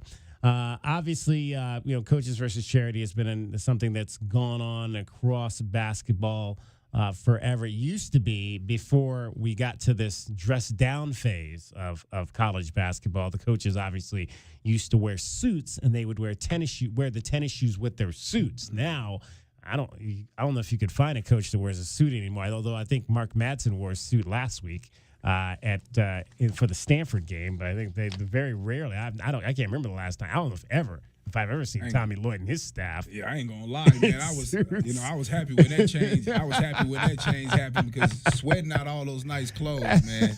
Do you know the sweating that goes on? Well, yeah, we saw it with Sean Miller for that was kind of a thing one year, right? Yeah, a lot of the coaches are former players, man, and you be out there running up and down that sideline with the suit on, the shoes. I'm surprised more coaches ain't slipped and bust their behind. I think Sean Miller's shirt had its own Twitter account for a while. Yeah. And I don't think that dry cleaning of that level was in the budget currently. So. Oh gosh, well that's one thing we can cut out of the budget is having to dry clean suits, right? But so it's something that's going on along with the Jimmy V week that happens every year, which is in memory of Coach Jim Valvano, the longtime coach at North Carolina State, who died of cancer, and unfortunately cancer touched Tommy Lloyd's life. I want to take you back to Tommy and what he said immediately. The first thing he said after the Wildcats beat Duke at Cameron Indoor Stadium back in November. I got a good college buddy who's got a tough cancer diagnosis, Andrew Reed, and he and all my college teammates, we weren't good players, but we're great effing guys. And all my college teammates flew to Walla Walla today to hang out with Andrew and watch this game because he can't travel. So that was for Andrew. I've been thinking about that a lot, and I didn't want to get too emotional about it. But, there's bigger things in life than winning at Duke, believe it or not. And this feels great, and I hope Andrew got a lot of joy out of this today. Well, unfortunately, we learned this week that Andrew Reed, the longtime friend and college buddy of head coach Tommy Lloyd, lost his battle with cancer. Andrew passed away. I mean, it's real. He passed away, I think he passed away last Monday. It's crazy. My age, 49 years old, college buddy, and, he has a family. And, it's hitting us all pretty hard. It's reality. To visit him towards the end, was that right? No, and we were trying to get him to the game in Pullman because he lives in Walla Walla, and just the weather didn't cooperate. Yeah, so unfortunate, obviously, that the coach is having to go through that. Cancer has touched, I'm sure, pretty much all of us on some level. My grandfather passed away of cancer when I was in college, and so it's it's something that touches us all, and there's the reasons that we do these benefits is to continue to try to find a cure for it. Yeah, and my grandfather as well, man, while I was in college, and to me, one of the most honorable things is that they allocate that money to a hospital or a charity in your town for all the different coaches that are doing your city. So to me, man, that's a great thing. I hope that the shoes go for $1 million each. Yeah, college basketball is positive. I mean, what he said right there. My dad also had cancer as well. The speech, if some of the younger listeners didn't hear that famous speech by Jimmy V for the original ESPYs, I think it was, very, very powerful. And the fact that they've continued their partnership with college basketball through all these years, and they've had such a positive effect. I mean, it affects, as you said, DK, just about every family out there. So everything they can do to help. All right, 520-848-1290. If you'd like to get in on the program today, we would love to talk to you. But I told you a little earlier about an opportunity for us to send you to Las Vegas for the Pac-12 men's basketball tournament. Today is the final day if you want to have a chance to, yesterday was the final day. My dates are all wrong. So I'm not even going to read this anymore. I hope you got involved for your chance to go to the big game weekend, because that was another thing that we're giving away, but actually it ended yesterday. So many I got keywords. my dates, yeah, so many keywords, but I thought we had one more day of keywords, but actually January 31st was yesterday. So that promotion is over. Scratch that. I will tell you, though, about, as we just go down the list of the bill paying here, I will tell you, though, about a sweet deal we've got for you that you'll want to get involved with, because this begins tomorrow morning. All right. It's a new spot. It's called Tesoro Latin Kitchen and Cantina. It is located on the northeast corner of Oracle and Wetmore. You can find them online at tesorotucson.com. It's right up the street. We could walk to it from here if we want to. Maybe one day after the show is over, I will walk up there and enjoy happy hour, which starts in about an hour. But you can get a $50 gift certificate to Tesoro Latin Kitchen and Cantina for $25. This is a sweet deal that goes on sale tomorrow morning, Friday morning, 8:30 a.m. over at our website, wildcatsradio1290.com. Now, Tesoro Latin Kitchen and Cantina offers 3 full-service bars. They've got an inside-outside patio. You can join them for lunch, dinner, or happy hour, as I mentioned. A lovely atmosphere of Latin music, decor, and classic and modern dishes inspired by multiple Spanish and Latin countries. Happy hour every night, 5 to 7, $5 selected tequilas, 2 tacos with rice and beans, or extra rice, as I like mine. Tacos with extra rice, no beans.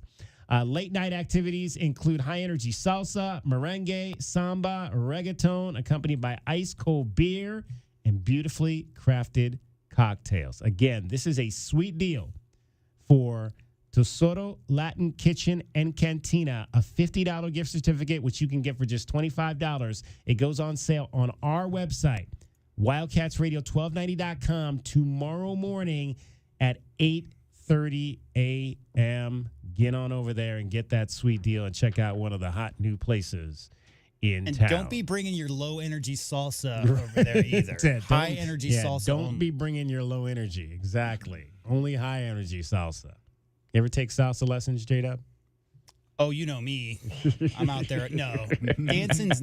I mean, I have so much respect for people. Because when we were in college, Kelvin and I are about the same age. Like, we were in college, swing dancing came back, and everybody was out there doing all these choreographed things. And I would sit there, I was bartending or had friends who were in bands, and I would marvel at people who had spent so much time. But nah, that's not my style. How about you?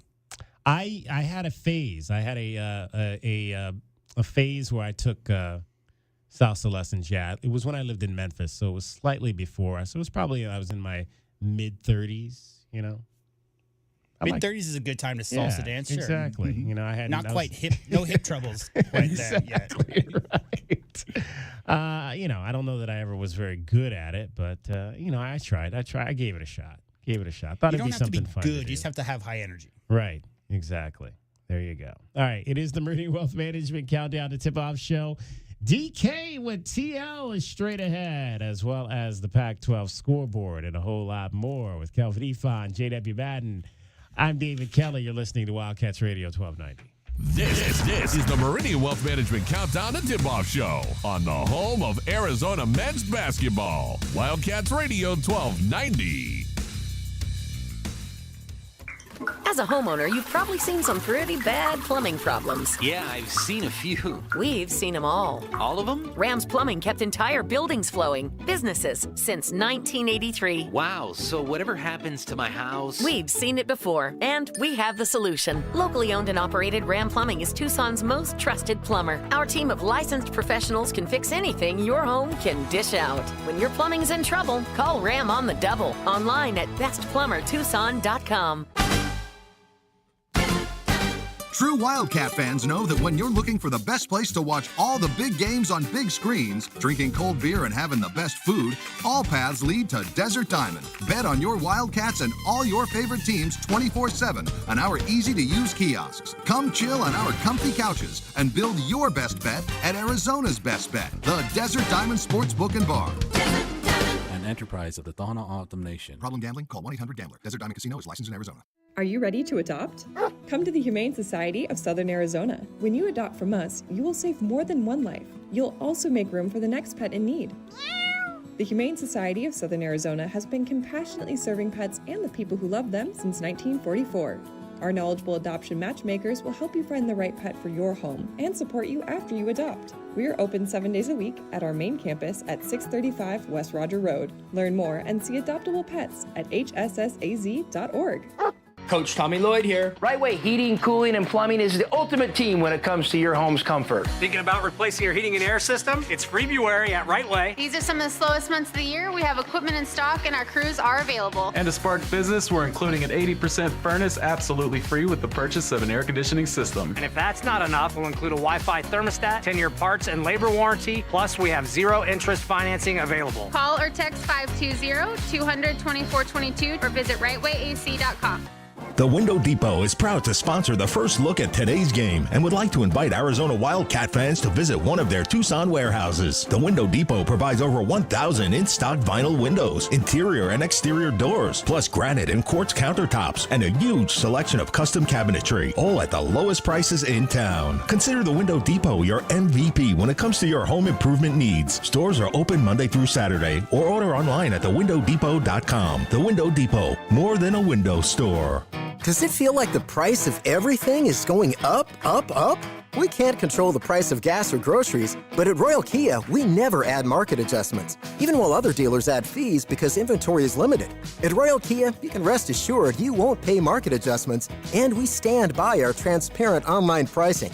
Royal Kia, the dealership that's different. OAC plus tax, title, license, dealer installed options, and $529 doc fee. Royal Kia, Speedway in Columbus or royalkia.com.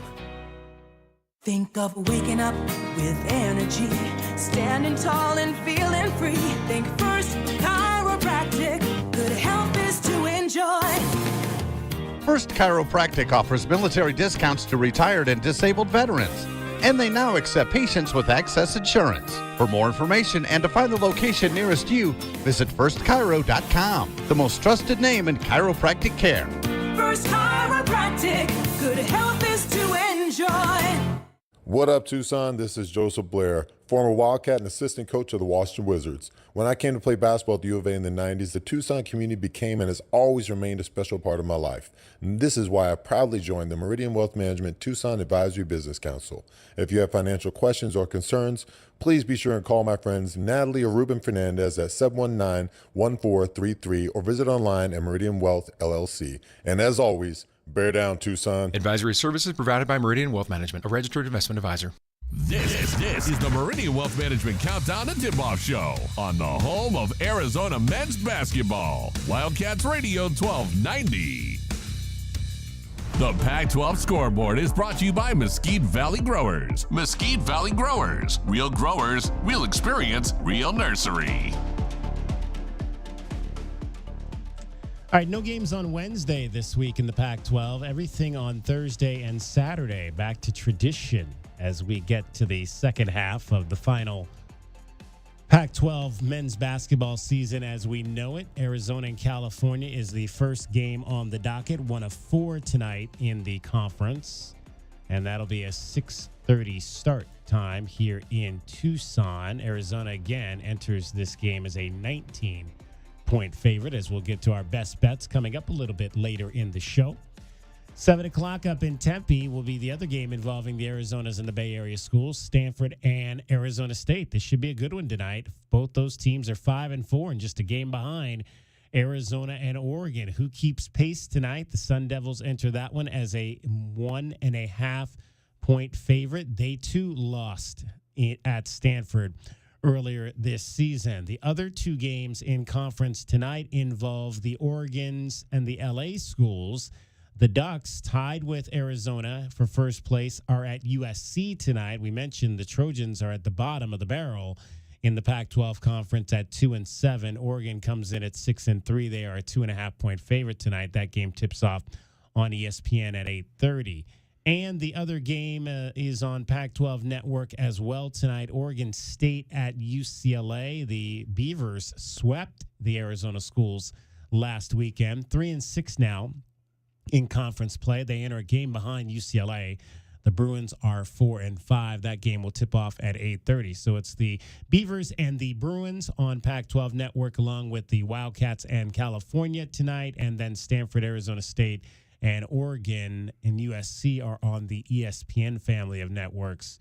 The Sun Devils and Cardinal on ESPN2, and the Ducks and the Trojans coming up later on the main network. No surprise there that the Trojans, even though they're in last place, are on ESPN tonight. They got some star power. Exactly. We were just talking about that because there was a thing up on ESPN talking about what they could do to get to kind of get some juice back in the college realm. And one of the things that Kelvin and I were kind of talking about here in studio was at times there's a lack of star power out there right now. Yeah, man. And so when you get a chance to get a USC in there with Bronny James, because everybody knows that's the major reason that, a lot of people are intrigued and, want to see that. And I was, we were just talking and I was just saying that a lot of those guys are going to the overtime elites in the different leagues as far as those big name players that everybody expecting to go first round pick or whatever. And people just like to go see them play. I said a lot of people went to that USC game that I know that wasn't even really big basketball fans. They just wanted to be in the same place as Bronny James. My son was like, Dad, you got to get – remember I was telling you, my son, Dad, you got to get those tickets. I'm like, you don't usually like to go to basketball, but it was Bronny. Yeah. Think about the last viral dude, though. Who is that? In men's basketball? No, in high school basketball. Oh, in high school. Right, because you're talking about having a name coming in. Yeah. Right? And the thing about it is – there are so many different avenues nowadays for attention and for entertainment, for all these other things. So, it's got to be Zion. And how long ago was that?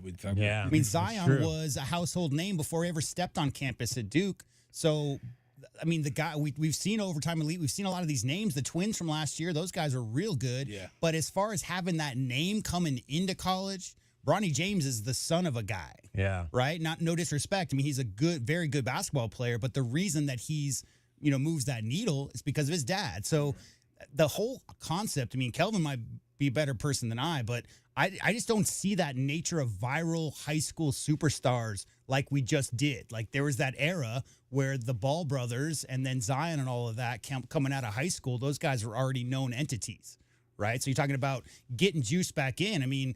The NFL sucks up all the air up until the Super Bowl's over and even past then a bit. And then some people might, dust off their college basketball knowledge right before the tournament starts. But, now's about the time when people start getting back involved. And do you think that was because that the Ball brothers were kind of at the beginning of that whole mixtape, video kind of thing? Rafer Alston was at the beginning of it. Yeah, and now everybody does it, so it's just no big deal anymore. Well, that's what I mean. It's oversaturated, and not to mention TikTok and all these other things that people, of a certain age, 14 to 18, that's your biggest audience. And there's so many more avenues for entertainment now than there even was when Zion was in high school. Yeah.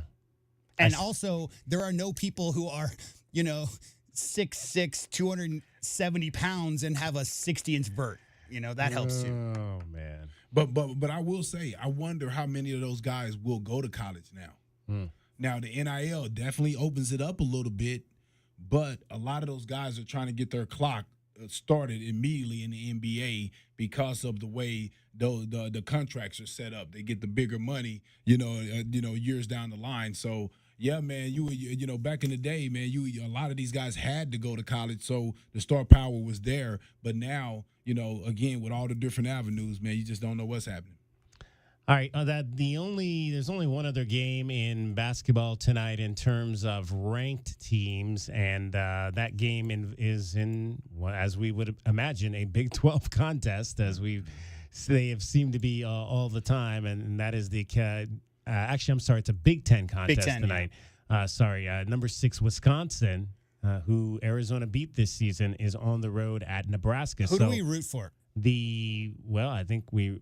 I don't. I think. Okay, here's the thing.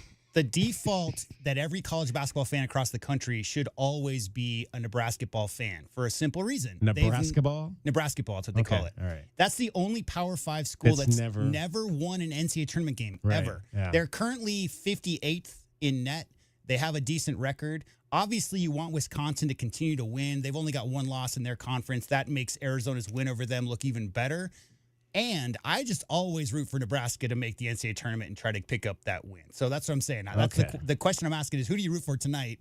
Nebraska to make the NCAA tournament and finally get that win, or Wisconsin because it's better for Arizona? I'll root for Nebraska. I don't have a dog in that fight, so I'll root for Nebraska. Got to be Nebraska. Yeah, I don't like or dislike heavily either one of those schools. So, all right, that's a check of your scoreboard.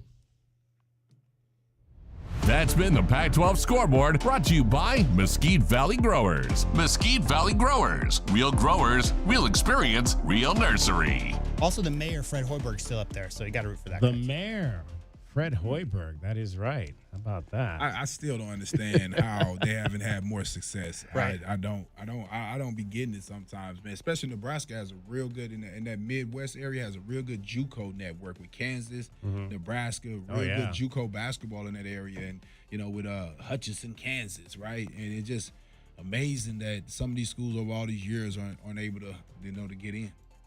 All right, 520-848-1290 is our number. If you want to get in on the program, if you're headed down to the game tonight and have some thoughts on Arizona men's basketball, we would love to talk to you. I had a chance to finally go to a press conference this week of Tommy Lloyd. I can't remember the last time I'd actually been to one. I think it was probably back in early to mid-December. So we started a segment called DK with TL, featuring the questions that I asked the head coach during the press conference. We hadn't had one of those in a while because I hadn't been in a while, but we have one this week. As we like to say, DK with TL, sponsored by nobody. What did you see, Tommy, in terms of when you went back to look at the Oregon game that you thought was different for Kylan in that game than some of the games he had struggled on? Kylan was just way more aggressive. He was, I think we had looked at one deal and he had 2 or 3 game stretch where he only got to the paint one time. And so he just was more aggressive. He got to the paint a few more times. He hunted a few catch and shoots. And we don't expect any player to be perfect, and even Kylan to be perfect. But he just played with more force and aggression, and he just had a better way about him. And and so I mean that's Kylan gets all the credit for playing well. It was no magic potion, no big speech or anything like that. He just stepped up and played better, and we need him to.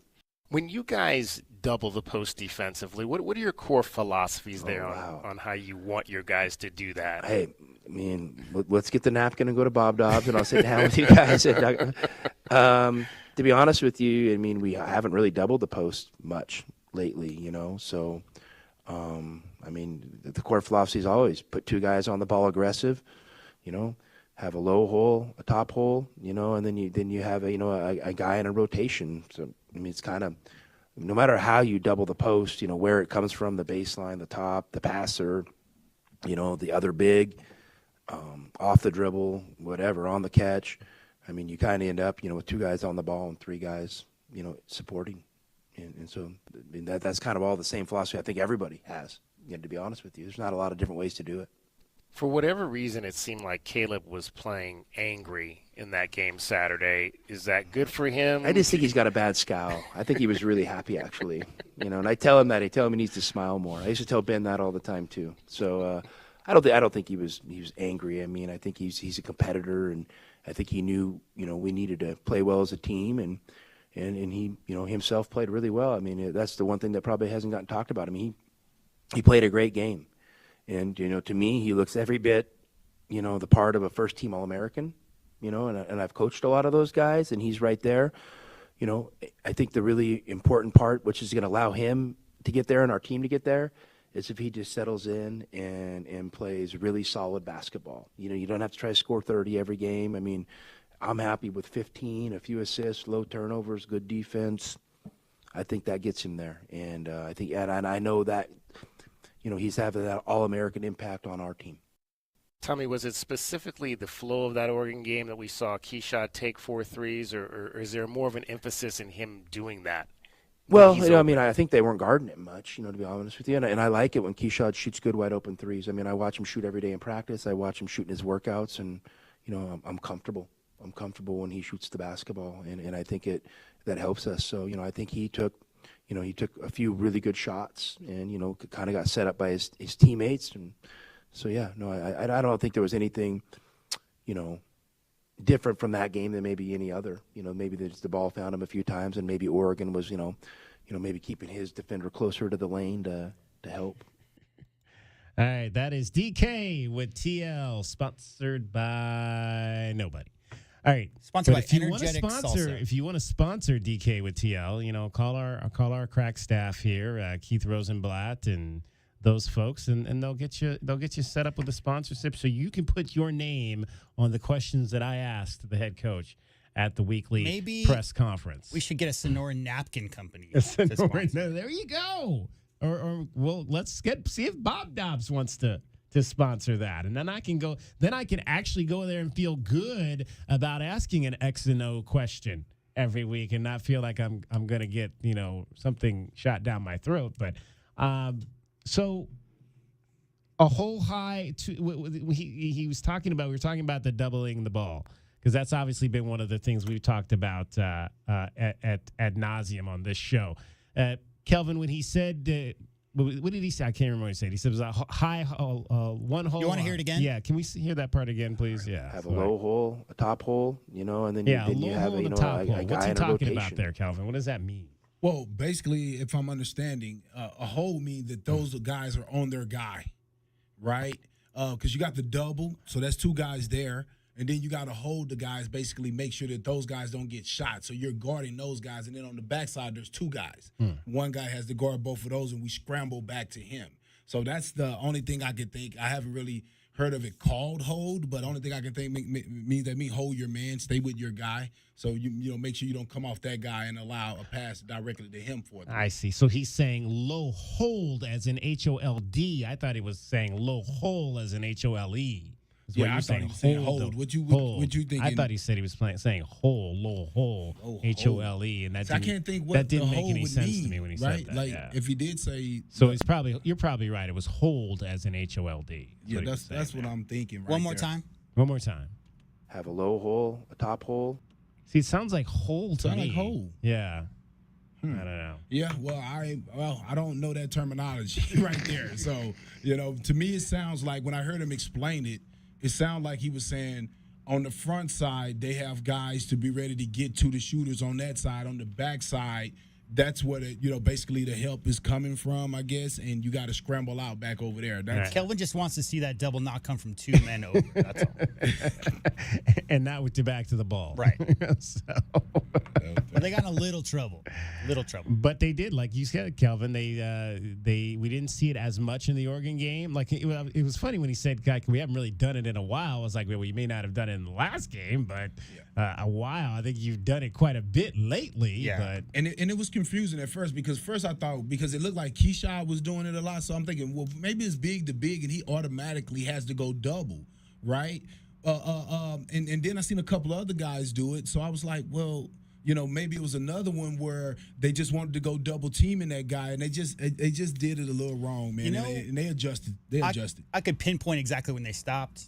It was 2 games ago. Exactly. Because in the first 5 minutes, Adem Bona got doubled every single time he touched the ball. And you know what he did? He kicked out, and Stefanovic made 4 threes in that first half, and they stopped doubling after that. And I don't know about that Oregon State game, but they definitely didn't double N'Faly Dante much at all, if in any possession against Oregon, which I was honestly, I don't know if surprise is the right word. It's just because he's such a force down there. But clearly they made that choice going in. We talked about that scout quite a bit, right? And see, I'll say this. I wouldn't have doubled Dante because it's not that I'm worried about him being a great shooter, But I wouldn't want those shooters to get wide open shots we did if they did happen to pass it out. UCLA doesn't have UCLA coming into that because again we talked about playing the percentages. UCLA coming in. I mean, Stefanovic coming in was shooting 22%, I think, and Oregon's looking to get up as many threes. That's their game. So no, I'm not trying to second guess not double in and follow Dante. It's just because he's such a big force. Right. But that's what Oregon's trying to do. Yeah. No, I know what you're saying, but like I said, a lot of time with those guys, as a coach, what you figured, J-Dub, you say, you know what. He can't beat us by himself. Now, if we double him and allow some of these other guys get going, and then now we go back on them, and now he's going. That's called a two-way go. Now he's scoring, and they're getting their money out there. So you got to take one of them away. And that's how you see a 17-point deficit in the first half. Yeah. That's how that goes.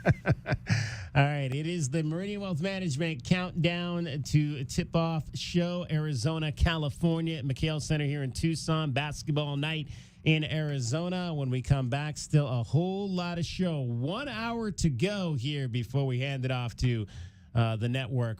Brian Jeffries and Ryan Hansen, along with Kelvin Efon and JW Madden. I'm David Kelly. You're listening to Wildcats Radio 1290.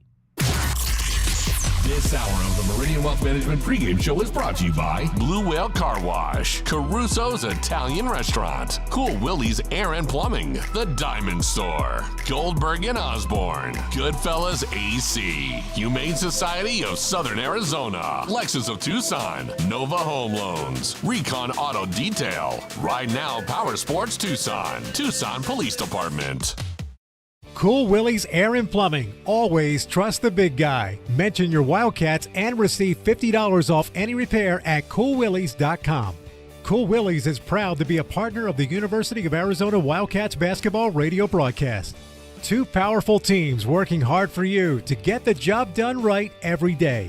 Cool Willie's Air and Plumbing. Big enough to help, small enough to care. Remember to mention your Wildcats and receive $50 off any repair. coolwillies.com.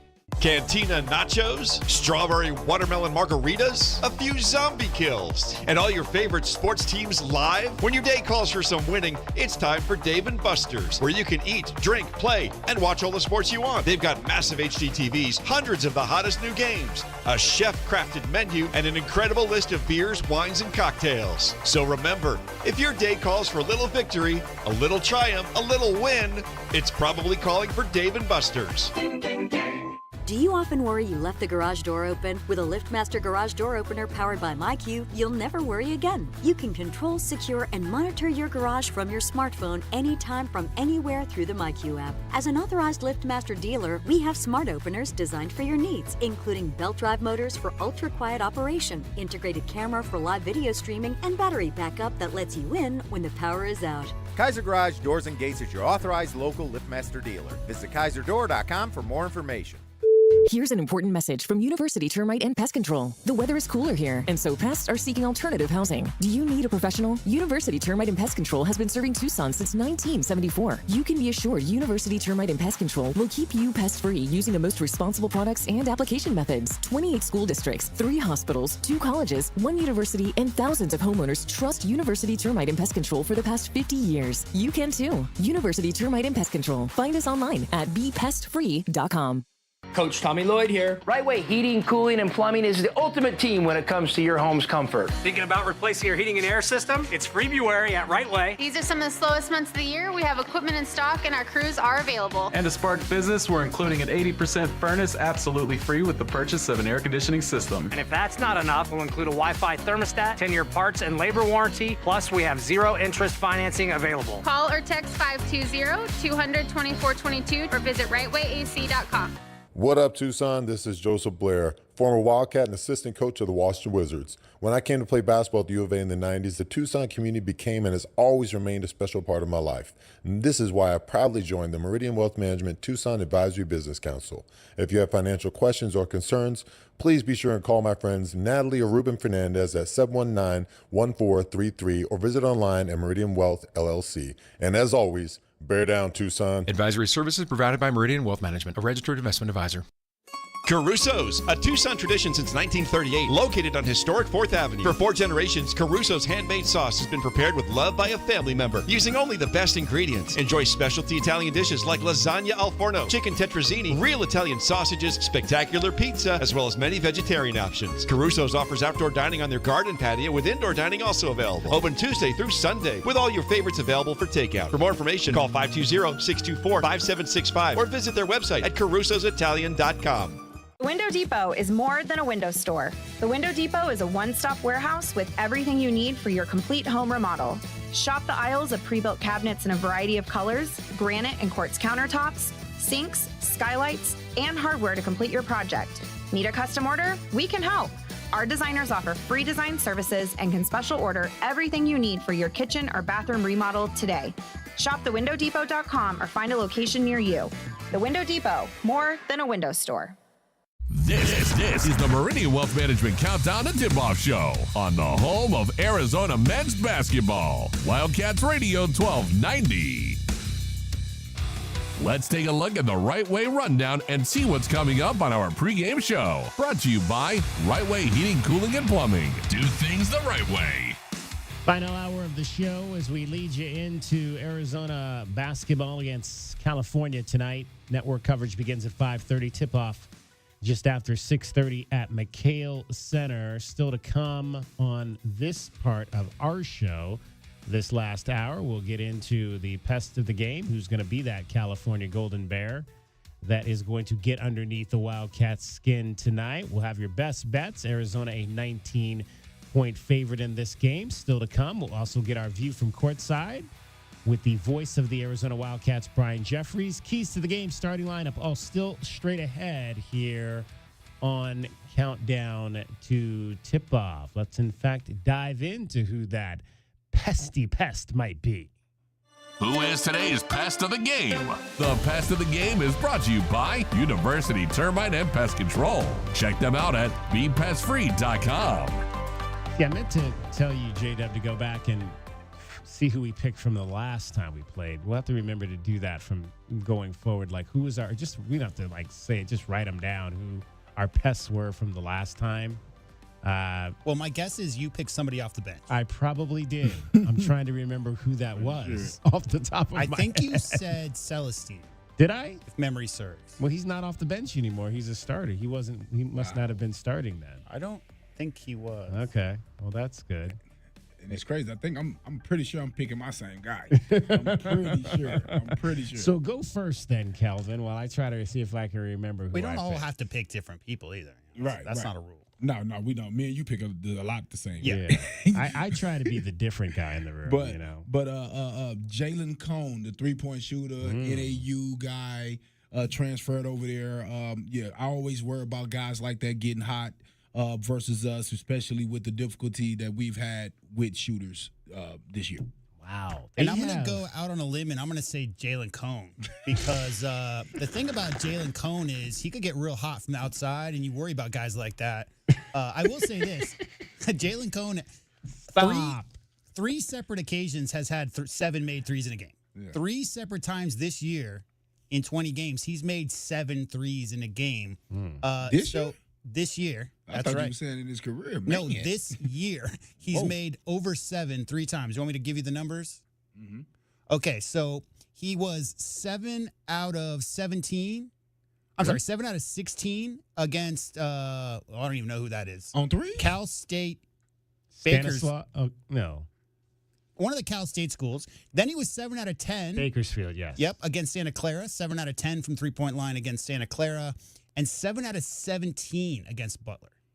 So volume. He shot 17 threes? 17 threes against Butler. That sound real. Twice. He's getting them up. Wow. That's he's got 60, and that's 10 more than Caleb Love. He has 60 on this year? 60, now, 60 made. What we said to start this show is he has not been shooting well lately. Last game he went 1 for 11. Before the game before that versus Washington State. Both wins, mind you. 4 for 13 from the field. So 0 for 6 from three-point land versus Stanford, 3 for 8 versus Washington State. Oh, he's due. So he got his game work in, so we got to worry today. Yep. Because these are good shooting rims at the U of A. Yes. Let's just keep it real. Kelvin? Jalen Cone. You already gave Jalen Cone. So everybody, I can't go. I'm going to go with the Memphis guy then, since I lived in Memphis at one time. No, I always have J-Dub would have went first. I had my second guy here, Jalen Tyson, but I don't know if he's playing as far as what we heard. We haven't heard anything, but just listening to the analysts come on earlier. So have concern there, but he's a guy that we definitely got to watch out for, and he's in my keys to the game. All right, I'm going to go with Keontae Kennedy then, because he was just starting to get into the lineup the last time that the Wildcats and the Golden Bears got together, and he can do a little bit of everything. He can score, he can grab some boards, he can dish the ball out a little bit, and he plays defense and is second on the team in steals. So that's I like a guy that can maybe do a little bit of everything. So I will go to be different, as I like to be different. Keontae Kennedy, the grad transfer or transfer from the University of Memphis. They're all grad transfers. Aren't they at this point? Yeah, Cone is a fifth year. He's the guy I said has played at 3 different plays. So is Tyson, and so is Fardas. All 3 of those guys, their top 3 scorers, are all fifth-year grad transfer. And they're smart, though, because they're getting that Cal master's degree. Sure. Yeah, no, you don't get into that school unless you can get, you got the grades. So, yeah. All right, we will see if any of those guys do damage on the postgame show. That's today's Pest of the Game. The Pest of the Game is brought to you by University Termite and Pest Control. Visit BePestFree.com. Tucson, what are some of today's best bets? Will the Cats beat the spread? It's time to look at some of today's best bets. Brought to you by Desert Diamond Sportsbook, Arizona's best bet. All right, just looking at, real quick, one of the writers for the Bears lists Jalen Tyson as probable for tonight's game. So that's at least somewhat positive that he'll play. Yeah, if he's listed as probable, he'll probably play. Bears have not won at McHale Center since 2013. That's a long time. All right. Best bets. Arizona is a 19-point favorite in this game tonight. Kelvin, what do you think about that? Oh, man. Say it again. I'm sorry. 19 is the line. 19 oh, man. Arizona. Home, man, I think we need to get a little rest for that Stanford game. I wish we knew if Tyson I'm going to say under. I'm going to go under, even though I'm going to go under. No, wait. We're not over under yet. This is the line. 158? Yeah, less than 19. No. This is the line. So you're taking Cal plus 19 is what you're saying? Yes. Okay. Yeah, there we go. Thank you. So one at a time here. Cal plus 19. Okay, J-Dub, minus 19 UVA. I will say yes, they will cover barely, and Arizona by 21. U of A minus 19. I'm going to say I think that that's kind of been the play most of the season here at home. I think they'll do that again tonight.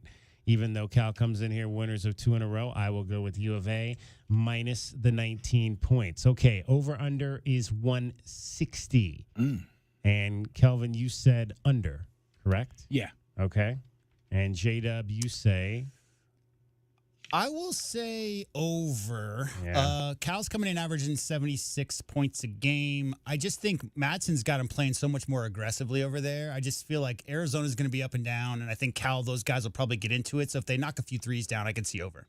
I'm going to go over as well. So J-Dub and I are both going U of A minus 19 and over. Kelvin is going Cal plus 19 and under. Yep. Kelvin right now is, what are you? You are 3 games off the pace as I'm in the lead, 24-16. J-Dub's 1 game back, 23-17. And Kelvin's at 21-19. So Kelvin has a chance to either get back into things or fall further out tonight. Yeah, I just believe, guys, that they're going to, if they get up and start playing well, he's going to, bring in some guys off that bench to get these guys ready for that Stanford game. Yeah. All right. That's what we think will happen in Vegas. Those are today's best bets. They are brought to you by Desert Diamond Sportsbook, Arizona's best bet. Or actually in Tucson by way of Vegas or the Desert Diamond Casino. All right, let's hear some more from Mark Madsen, the head coach in our Coach's Corner for the California Golden Bears. as he talks about, as a guy, again, who played in the Pac-12. Boy, did he. Yeah. And now coaches in the Pac-12, played at Stanford, coaches at Cal, and the death of the conference and now the future for the two programs he is most closely associated with. It's upsetting and it's sad that the Pac-12, I grew up in the Pac-10, it's upsetting and it's sad that it fell apart. I remember when it happened, I was upset. I was upset because it's a great conference. When I was coming up, it was the Thursday, Saturday games, and you're going to great places. You're going to Seattle and then Pullman, Washington. You're going to Corvallis and Eugene. You're going to LA, and you're staying there. But Stanford and Cal, during this process, they were joined at the hip. They were working together. And I'm sure as we move forward, I don't know the exact details. Jim Knowlton would know that, but I'm sure there's just going to be cooperation on the scheduling, different ways to cooperate on some of those long trips. I think everything's being explored. And I mentioned that this is a California team that comes in here having won 2 games in a row, and they are 4-2 in their last 6 games since a 3-game losing streak. They got swept by the Arizona schools. Then they went down and lost to USC.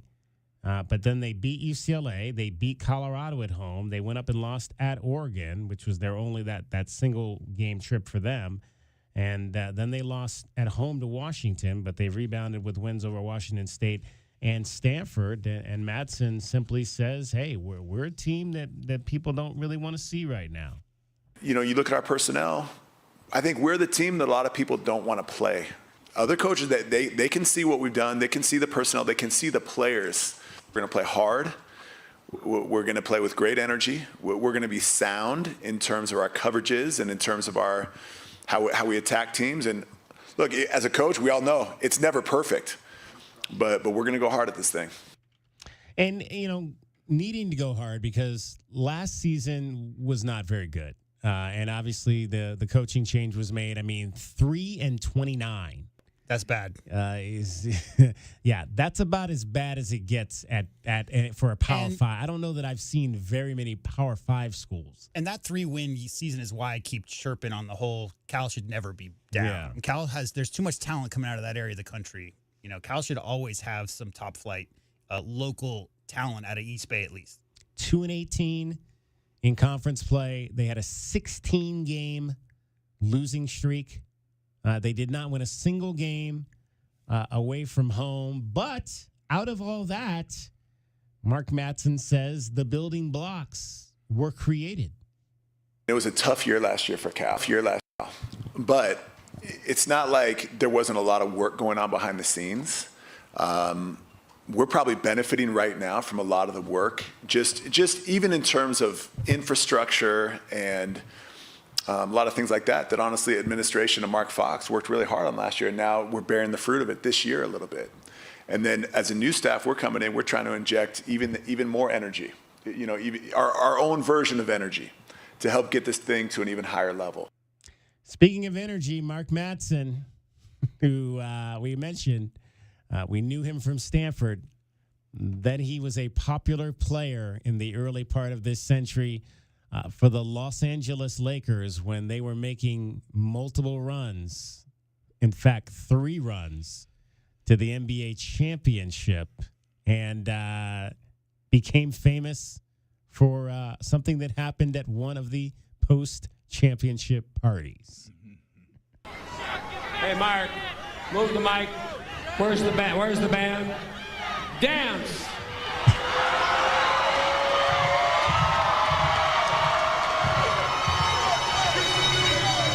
Faster!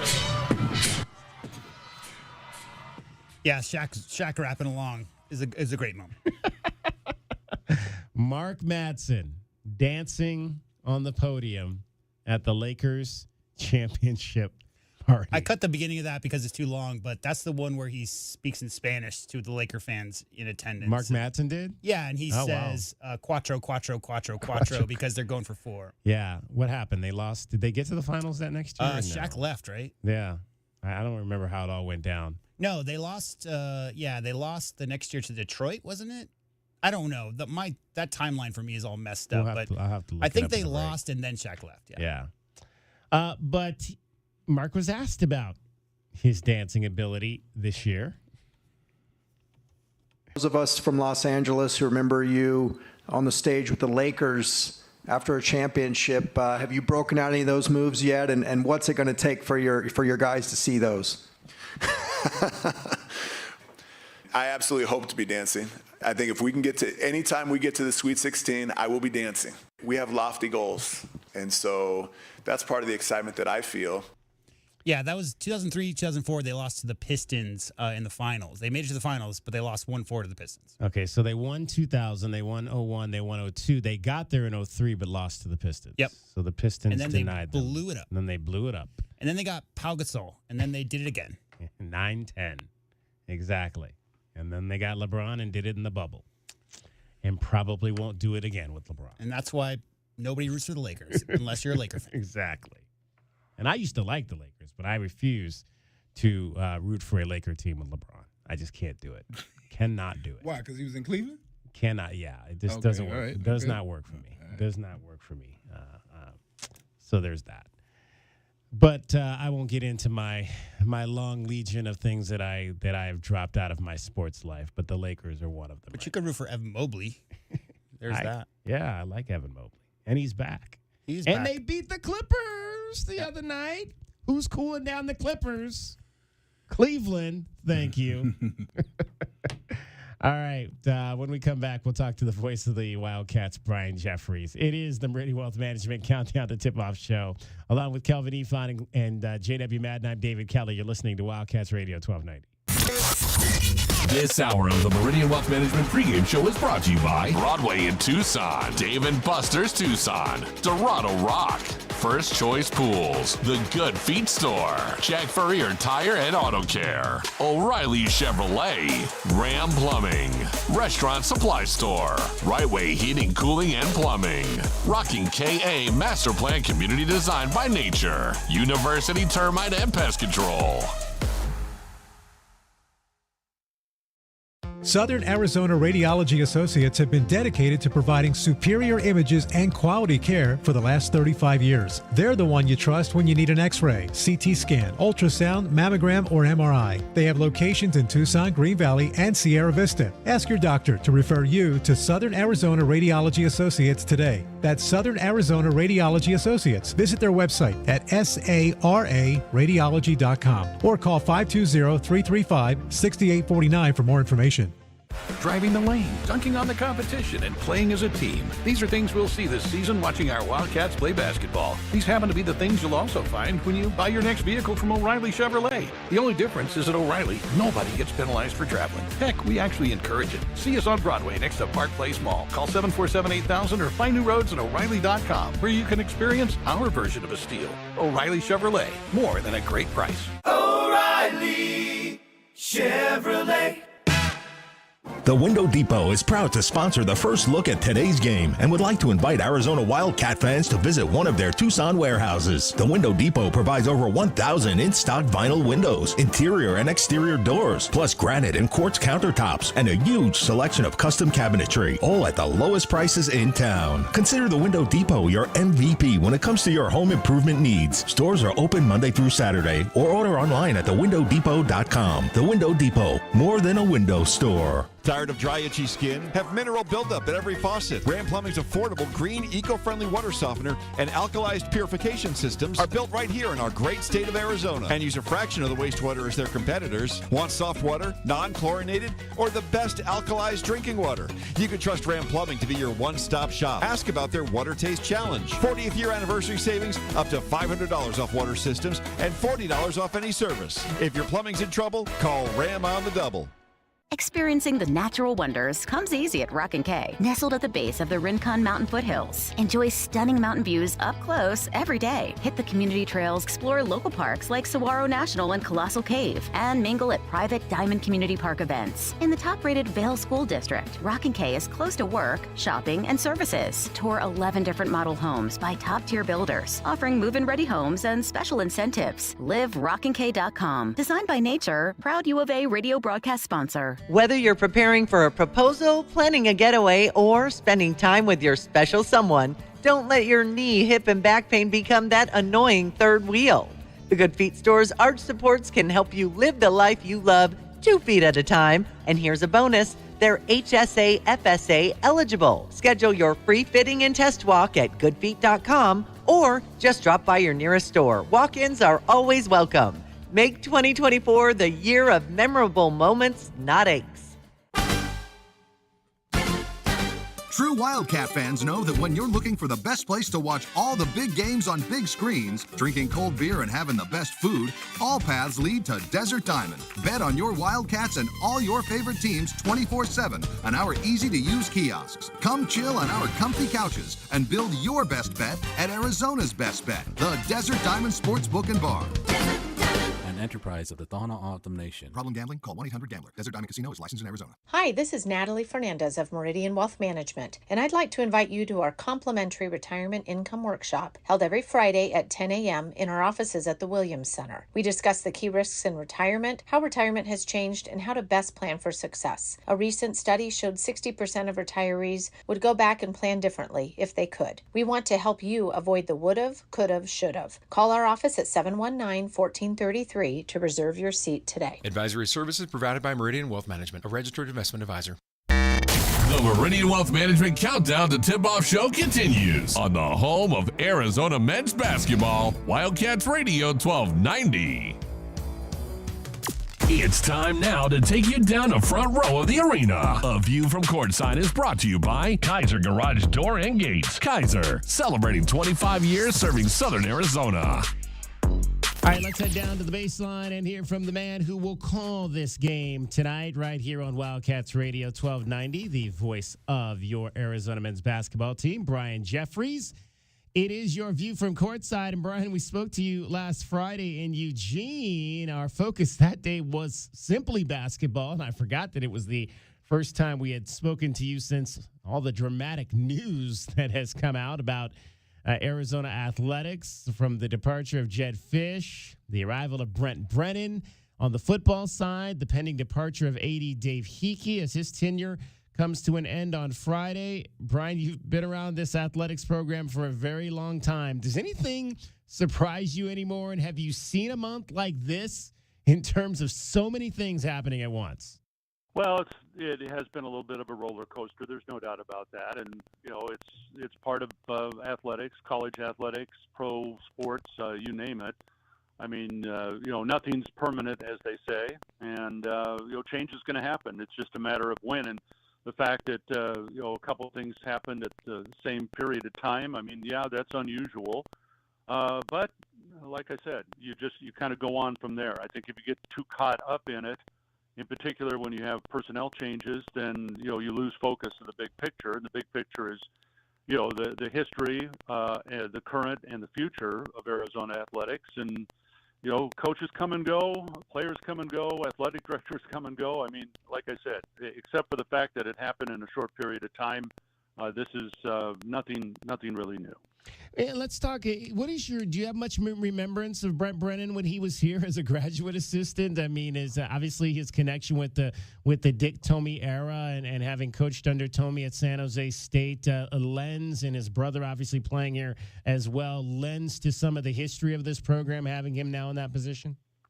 Well, I certainly remember his brother. I don't remember Brent. I mean, there a lot of graduate assistants, and they kind of get lost in the shuffle, and at least I don't deal with them on a regular basis. And so, no, to be honest with you, I probably said hello to him once or twice that year, if that. But like I said, I certainly remember his brother being here. But yeah, his connection to the U of A, I think, is very important. He knows the history. He knows this conference very well. He's a West Coast guy, and I think when it comes to recruiting and when you're taking over a new program, I think to me, that's very important. And so he's able to step into this role with a great background of what the expectations are here, what the history has been in the past, and certainly, keeping an eye on Arizona over the years. And I think all coaches do that, where, if you're in one part of the country, something about pretty much every team in your part of the world. And so I think it's going to be, I'm not going to say it's an easy transition. It never is. For any coach coming in, there's always changes. And right now with the transfer portal, that has added to, I think, the stress of any new coach going to a new position in terms of how many players are going to be there on the roster. Once you kind of get your feet settled, how many new players are you going to bring in? And so I think it was an excellent hire. I really do. I've had a chance to talk to Brent now twice since he got hired, and he's a very genuine guy, very transparent. I think the fans are really going to, love him if they don't already. I think they're going to really be attracted to his personality. And when you talk to the people at San Jose State, they just tell you, look, the guy is quality. He's got a great personality. He's got a great sense of humor, and the players really love playing for him. And I think the guys here will too. And that's one of the reasons why so many have decided to stay, because once they met him and understood what he's all about, they want to be part of this. We're joined by the voice of the Wildcats, Brian Jeffries, with your view from courtside. Brought to you by Kaiser Garage Door and Gates. Kaiser, celebrating 25 years of serving Arizona. Let me ask you this question, Brian. I'd had a conversation with somebody after Jed Fish got hired, and he said, if he turns it around in 3 or 4 years, he's going to be gone. And my response at that time was, that's fine. I'm fine with that, because if he builds it and we're in a better place, then you just go find the next guy to keep that momentum going. But now that we're in this different era of NIL and player movement, do you believe it's even more critical to find a coach like Brent Brennan that you could potentially now, and we don't know. I mean, Brent could build this thing and he could leave too, but we get the sense that he's a guy that maybe sees this as a long-term situation versus a stepping stone situation. Well, I think so, just, based again on his background and his connection to the program. And at this point in his career, this is a great spot for him. Arizona's in a great spot because of what they accomplished this past season, that you can come in and you don't have to rebuild. You've already got everything in place. The facilities are in good shape. You've got an excellent roster. You have, again, the power of this past season to recruit to, going into the Big 12, et cetera. There's a lot of positives there. And so, yeah, you hope somebody like Brent's going to stay around. I don't think that there are no guarantees. I mean, all you have to do is ask the folks at Washington. They thought they had their coach. And after 2 years, yeah. He goes to Alabama. You can't blame him. You don't say, how could you do this to us? The same thing, Jed Fish leaves. You can't say, hey, if he thought it was a better opportunity for him, you can't sit around and stew over that. The program's bigger than any coach or any of the players, and so because the program right now is in good shape going forward, you hope that Brent's here for a long time, and I certainly hope so, and I think he's got a great chance to make this a long career here. In terms of Dave Hickey, Brian, what do you believe his legacy would be? He got some things built while he was here. He got Hillenbrand Stadium, brand new facility there, got built. The Davis Center, I don't know if we had started on that before he got here, but I believe that entire construction was during his tenure here. So in terms of facilities, he got some things built while he was here, and I think that's one of the things that he can hang his hat on. Well, it's called keeping up with the Joneses, and that's just part of college athletics these days, where everybody's trying to make sure that their facilities are at the same level as other schools, because that's part of recruiting. And I would say that's certainly one of Dave's legacies, is the fact that he made sure that Arizona was in line with the other schools in the conference, and they'll be in line with other schools in the Big 12 as well. I know the one thing that he'd hoped to get started, and that was the west side of Arizona Stadium. They had plans, the pandemic hit, and so those are on hold right now. And maybe someday down the road, I mean, it's not something that is absolutely urgent. That's the good news. But I know that's one thing that he really wanted to get rolling. And he steadied the ship, and that's so important these days. And since he arrived, transfer portal, NIL, it's all come into play. And so when you have an athletic director that's able to steer the ship through those kind of waters, I think that'll be another part of his legacy, that he kept Arizona going in the right direction. And it's not easy. It is not easy for any athletic director in the country right now. It's a tough job. And so whoever steps into that role next, again, the things are going to be in a better place now here, thanks to Dave. but there are great challenges ahead, and everyone knows that. And I think you look for somebody that's eager to jump in and see what they can do, not only now, but whatever happens here in the future. The voice of the Wildcats, Brian Jeffries, is our guest with your view from courtside, brought to you by Kaiser Garage Door and Gates. Kaiser celebrating 25 years of serving Arizona. Brian, who got Caleb Love so angry that he went out and scored 36 points on Saturday? I don't think he was angry. I will say this. That was obviously one of the Wildcats' best games of the season, and extremely difficult. I brought this up with Tommy on Monday night. Not many folks listening have ever been on a 2-game Pac-12 road trip before. It is a challenge, and I don't care if you're playing the bottom 2 teams in the conference, or in this place, the first place team in the conference and the last place team in the conference. It's everywhere you go, dealing with the travel is difficult. In particular, that second game, and you lose the first game, and it doubles the difficulty, again, no matter who you're playing that second game. And so I'll give the guys a lot of credit, because they had Friday. We stayed overnight in Corvallis on Thursday night and bust down to Eugene on Friday afternoon. And I'll give those guys a lot of credit, because in a very short period of time, they were able to regather themselves, I think re-effort themselves.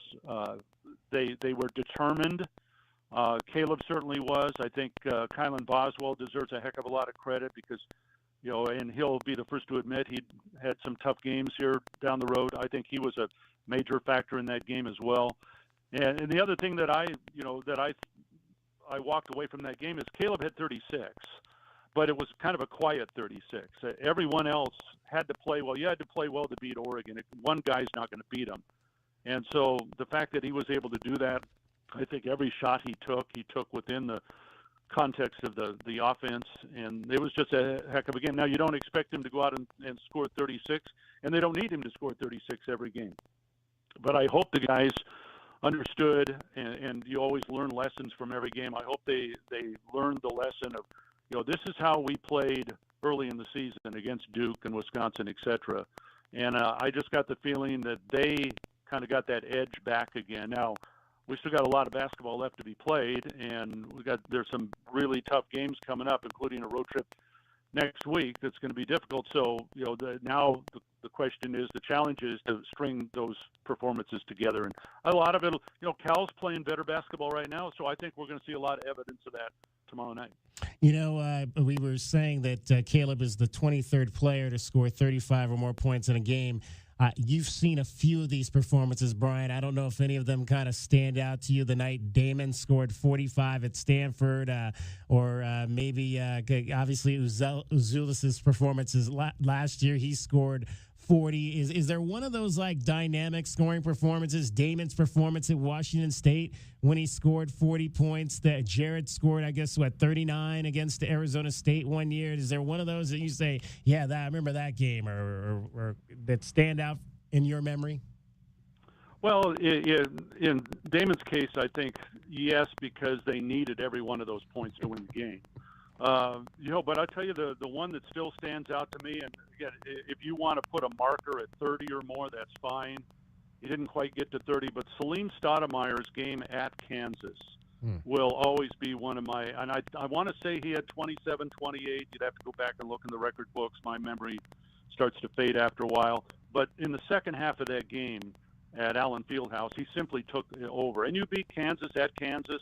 I don't care what year it was, and they were pretty good, and Arizona was good. That one I'll never forget. Ivan Rodenovic scored, almost 40 at Stanford. I remember that, and he was not a guy that you would never look at. Ivan was a heck of a player, but you would never sit there and expect him to go out and score 36, 37 points on a given night. So, like I said, if you're looking at that marker of 30 or more, I think you mentioned them there. And then you also got to think about the other guys too. And I'll mention one name and one name only, Jimmer Fredette. Mm-hmm. And I hate bringing it up, but I got to, because that's special. When you see a guy, you see Caleb score 36 like that, see what Fredette did. I mean, those are special games. And if you have a rooting interest, it can be good or bad. But if you just love college basketball, those are special games to watch. Yeah, Ivan, 37 at Stanford in 2007, and that was right around the beginning of tournament time. So you like when those guys are getting hot like that at the end of the season as well. Brian, as always, we appreciate you joining us with all of that great information. That is your view from courtside with the voice of the Wildcats, Brian Jeffries. We hope you enjoyed your view from courtside. It was brought to you by Kaiser Garage Door and Gates. Kaiser, celebrating 25 years serving Southern Arizona. This is the Meridian Wealth Management Countdown to Tipoff Show on the home of Arizona men's basketball. Wildcats Radio 1290.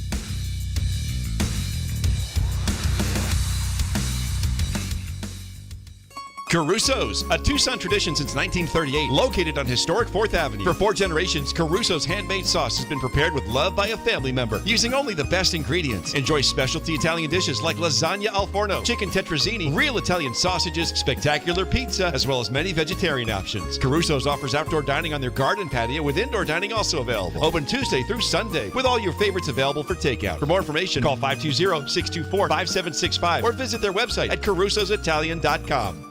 If you're a do-it-yourselfer looking for quality car parts in Tucson, look no further. Advance Auto Parts has 6 Tucson locations with over 75 years in business. Advance Auto Parts is the largest car parts retailer in the U.S., and customers know they can trust their products, like Die-Hard batteries. Now with free installation, only found at Advance Auto Parts stores. Take advantage of our same-day delivery and pickup. Just visit our website at stores.advanceautoparts.com. And make sure to follow us on Instagram and Facebook. Advance Auto Parts, for all your car repair needs. Now a proud radio sponsor of the University of Arizona Wildcats. Coach Tommy Lloyd here. Right Way Heating, Cooling, and Plumbing is the ultimate team when it comes to your home's comfort. Thinking about replacing your heating and air system? It's February at Right Way. These are some of the slowest months of the year. We have equipment in stock and our crews are available. And to spark business, we're including an 80% furnace absolutely free with the purchase of an air conditioning system. And if that's not enough, we'll include a Wi-Fi thermostat, 10-year parts and labor warranty, plus we have 0 interest financing available. Call or text 520-200-2422 or visit rightwayac.com. You want to protect her. You'll give anything to make sure nothing harms her. Every minute together makes unforgettable memories. Except that time you parked her under that tree and... Oh, come on, man. Really? Sorry, we'll never speak of it again. But remember who came to her rescue? Recon Auto Detailing. Arizona's premier auto detailing company comes directly to you. We'll make your masterpiece shine like it should, and with a monthly maintenance package, we'll keep it that way. Recon Auto Detailing. Online at recondetail.com. The new Blue Whale Car Wash, formerly Octopus Car Wash, is now open. They're locally owned and operated and offer many ways for you to save. Start now by downloading the Blue Whale Car Wash app. Then visit their website at bluewhalecarwashaz.com to find a location near you. Don't forget to follow them on Instagram and Facebook for even more savings. And for a limited time, their exterior-only wash is $5 at all 4 locations. Blue Whale Car Wash, proud radio sponsor of the University of Arizona Wildcats. Do you often worry you left the garage door open? With a LiftMaster garage door opener powered by MyQ, you'll never worry again. You can control, secure, and monitor your garage from your smartphone anytime from anywhere through the MyQ app. As an authorized LiftMaster dealer, we have smart openers designed for your needs, including belt drive motors for ultra-quiet operation, integrated camera for live video streaming, and battery backup that lets you in when the power is out. Kaiser Garage Doors and Gates is your authorized local LiftMaster dealer. Visit KaiserDoor.com for more information. Does it feel like the price of everything is going up, up, up? We can't control the price of gas or groceries, but at Royal Kia, we never add market adjustments, even while other dealers add fees because inventory is limited. At Royal Kia, you can rest assured you won't pay market adjustments, and we stand by our transparent online pricing. Royal Kia, the dealership that's different. OAC plus tax, title, license, dealer installed options, and $529 doc fee. Royal Kia, Speedway in Columbus or royalkia.com. Frog and Firkin, a standout among the bars and restaurants in the University area. Frog and Firkin does what very few pubs can, combine a festive atmosphere and great beer with a menu that could stand on its own in any restaurant setting. A sports enthusiast dream with over 30 TVs, 30 beers on tap, and over 100 import and domestic bottles. Daily drink and food specials, and the kitchen is serving until 10. A standout in the University area. Frog and Firkin. Eat local, support local. frogandfirkin.com. This is the Meridian Wealth Management Countdown to Tipoff Show on the home of Arizona men's basketball. Wildcats Radio 1290. You guys still never. You guys lost back-to-back under you, and I thought maybe coming in today might be as tough as the situation. You know what I want to do? I want to win back-to-back, and then I want to win back-to-back-to-back. And so, I don't even think about that. Tommy Lloyd on being 16-0 after losses in his career. I want to win back-to-back, and then I want to win back-to-back-to-back. That would be nice, because I don't think the Wildcats have won 3 games in a row for quite some time. So that'd be nice to get a 3-game winning streak going. Not since Wisconsin. Yeah, exactly. It was, they won Wisconsin, Colgate, because that was the end of, they won the first, 8? Would they start? 10-0, 11-0? So December 9th is the last time. When they beat Wisconsin December 9th, that was 3 games in a row that they won, and it's been that long. Yep, because they started 11-0, and they have not had, they've had a number of 2-game winning streaks, a couple, but they've not had anything larger than that. So since they started 11-0, this team is that right? No, I'm sorry, 9-0. 1, 2, 3, 4, 5, 6, 7, 8, 9, 10, 11. Yeah, 11-0, and they're 15-5. They're 4-5. That doesn't sound right. Every part of the game is hard, man. Thank you, Umar. Well, speaking of Umar, I totally forgot about this. Umar needs just 7 more points to become the 54th player in Arizona history to score 1,000 points as a Wildcat, and the first to score all of those 1,000 points under Tommy Lloyd. So that is likely to happen tonight. Let's hope it happens early in the first half. And that's pretty cool McHale story. Center. It's pretty cool story. You think about Ballo because he was up there with him at Gonzaga, trusted him and came down here. And, for that to end up like that. Because I don't know if it necessarily looked like that in the beginning, that he was going to be able to do that, J-Dub. No, I mean, I think, Christian Coloco had a lot to do with that first year. Because he learned how to get that shot around a big, solid, great college-level defender. So, congrats. How about a presumptive congrats to Umar Ballo? Indeed. He'll do it. Indeed. All right, let's get to our keys to the game. Wildcats fans, our keys to the game are brought to you by the Royal Automotive Group. Royal Automotive, the dealership that is different.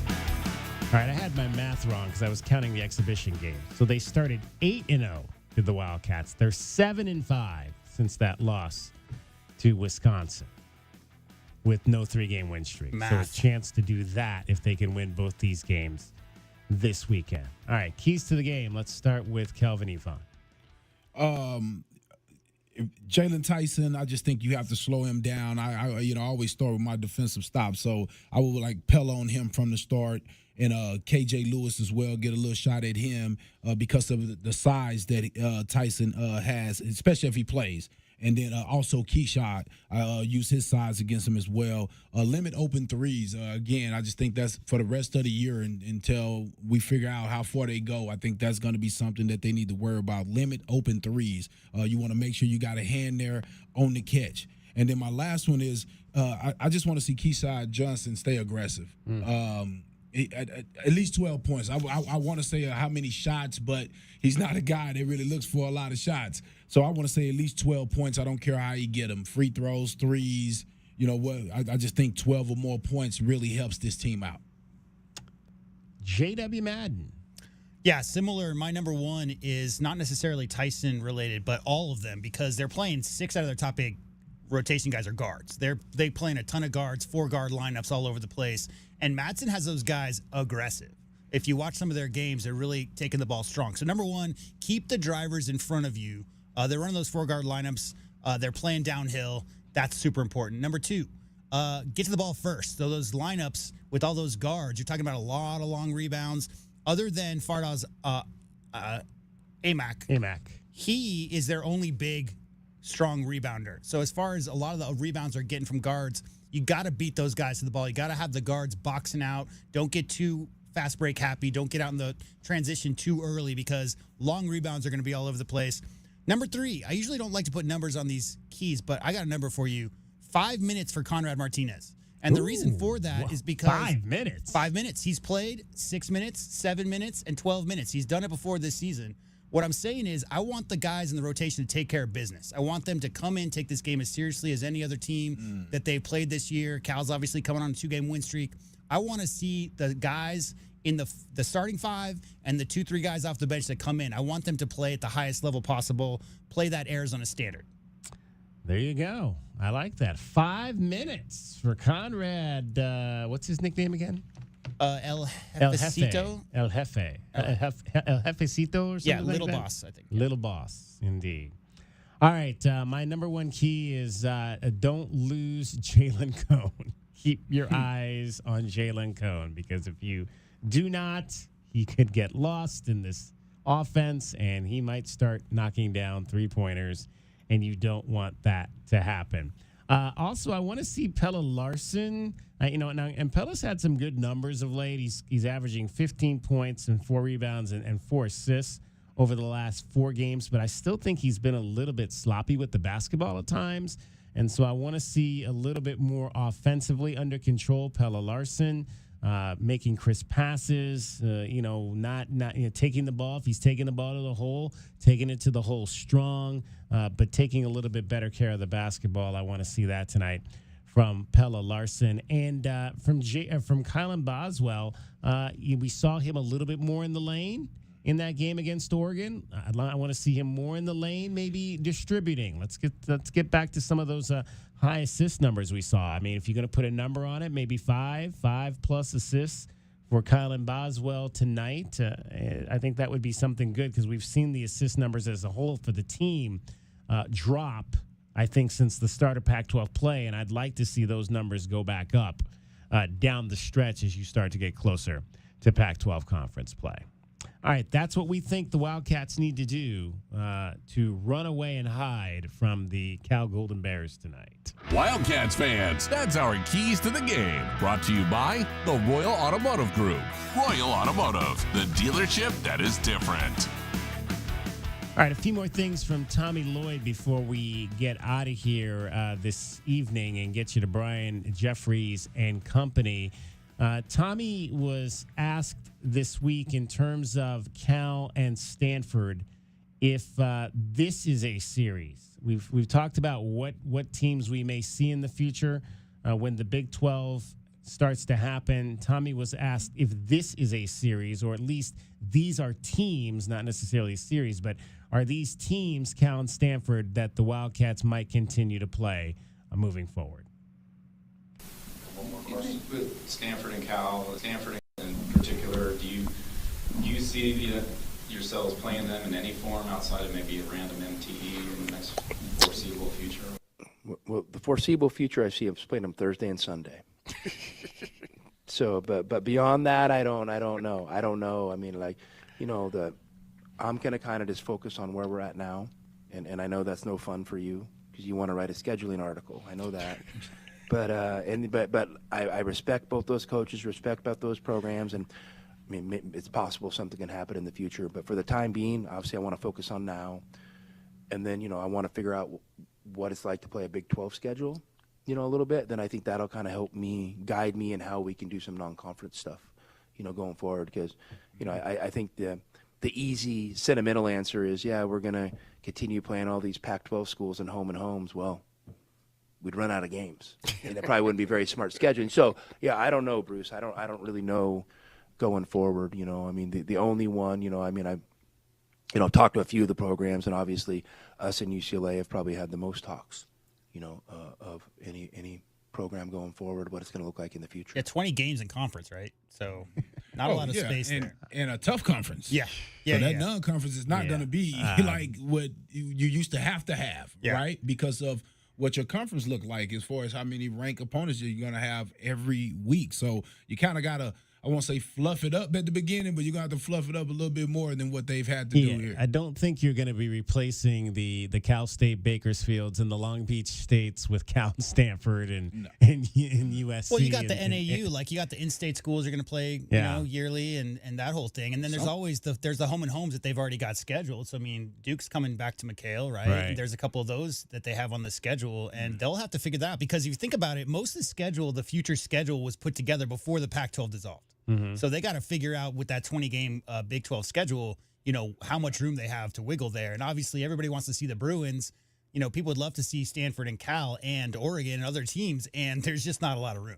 And at least not in the Tommy Lloyd era have there been. I mean, you got Keyshot by way of San Diego State, but it's not like he's doing a lot of recruiting in Northern California. It does not appear, at least not to this point, through the first few years of his regime. So I don't know if that's a place that you really need to necessarily be scheduling a whole lot of games in terms of those two teams. Maybe one off of Santa Clara or St. Mary's or one of those schools on a lower level. But I don't think we're going to be seeing California and Stanford a whole lot, and nor do we really, I think, need to. I mean, those are memories that have been had, and they've been great memories, but I think he said the only team that he's had extensive conversations with is UCLA, and that's the one game I think that matters to this fan base. It'll be interesting, like he says that. Now, we've heard there's been some rumors that, you know, there was an incident when the Bruins were here last year, and do the Bruins want to come back here and play any more games? That'll be something that they'll have to decide on their end. Maybe you don't schedule that game here.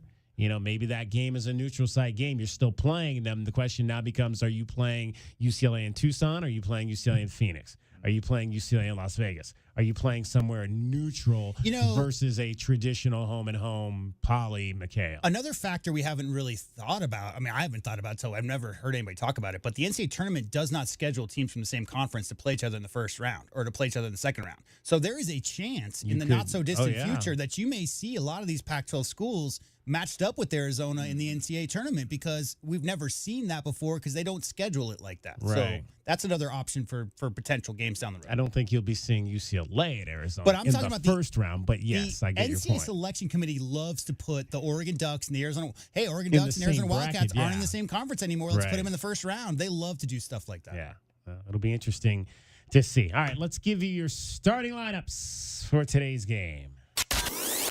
The foundation of a great college basketball team begins with the starting lineup. Today's starting lineup is brought to you by Rockin' K, a master plan community designed by nature.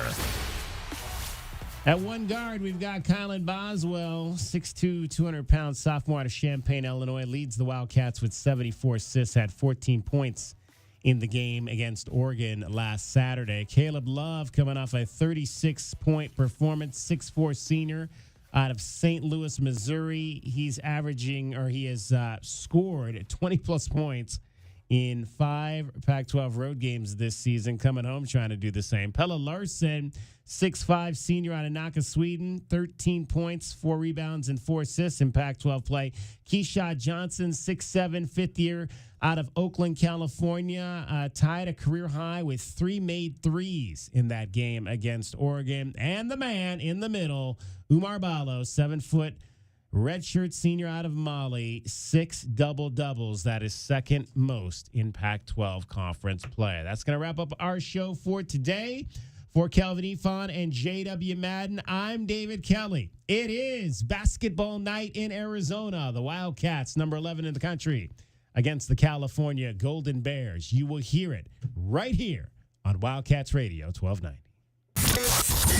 This hour of the Meridian Wealth Management pregame show is brought to you by Broadway in Tucson, Dave & Buster's Tucson, Dorado Rock, First Choice Pools, The Good Feet Store, Jack Furrier Tire and Auto Care, O'Reilly Chevrolet, Ram Plumbing, Restaurant Supply Store, Right Way Heating, Cooling, and Plumbing, Rocking KA Master Plan Community Designed by Nature, University Termite and Pest Control. Experiencing the Sonoran Desert's natural wonders comes easy at Rockin' Cay, nestled at the base of the Rincon Mountain foothills. Enjoy stunning mountain views up close every day. 6 model homes are now open to tour at Del Webb at Rockin' Cay. Here, life is about more than just beautiful homes. It's about the experiences waiting outside your front door at this new 55-plus active adult neighborhood. LiveRockinCay.com. Designed by nature, built for you. Proud U of A radio broadcast sponsor. What up, Tucson? This is Joseph Blair, former Wildcat and assistant coach of the Washington Wizards. When I came to play basketball at the U of A in the 90s, the Tucson community became and has always remained a special part of my life. And this is why I proudly joined the Meridian Wealth Management Tucson Advisory Business Council. If you have financial questions or concerns, please be sure and call my friends Natalie or Ruben Fernandez at 719-1433 or visit online at Meridian Wealth LLC. And as always, bear down, Tucson. Advisory services provided by Meridian Wealth Management, a registered investment advisor. Here's an important message from University Termite and Pest Control. The weather is cooler here, and so pests are seeking alternative housing. Do you need a professional? University Termite and Pest Control has been serving Tucson since 1974. You can be assured University Termite and Pest Control will keep you pest-free using the most responsible products and application methods. 28 school districts, 3 hospitals, 2 colleges, 1 university, and thousands of homeowners trust University Termite and Pest Control for the past 50 years. You can too. University Termite and Pest Control. Find us online at bpest.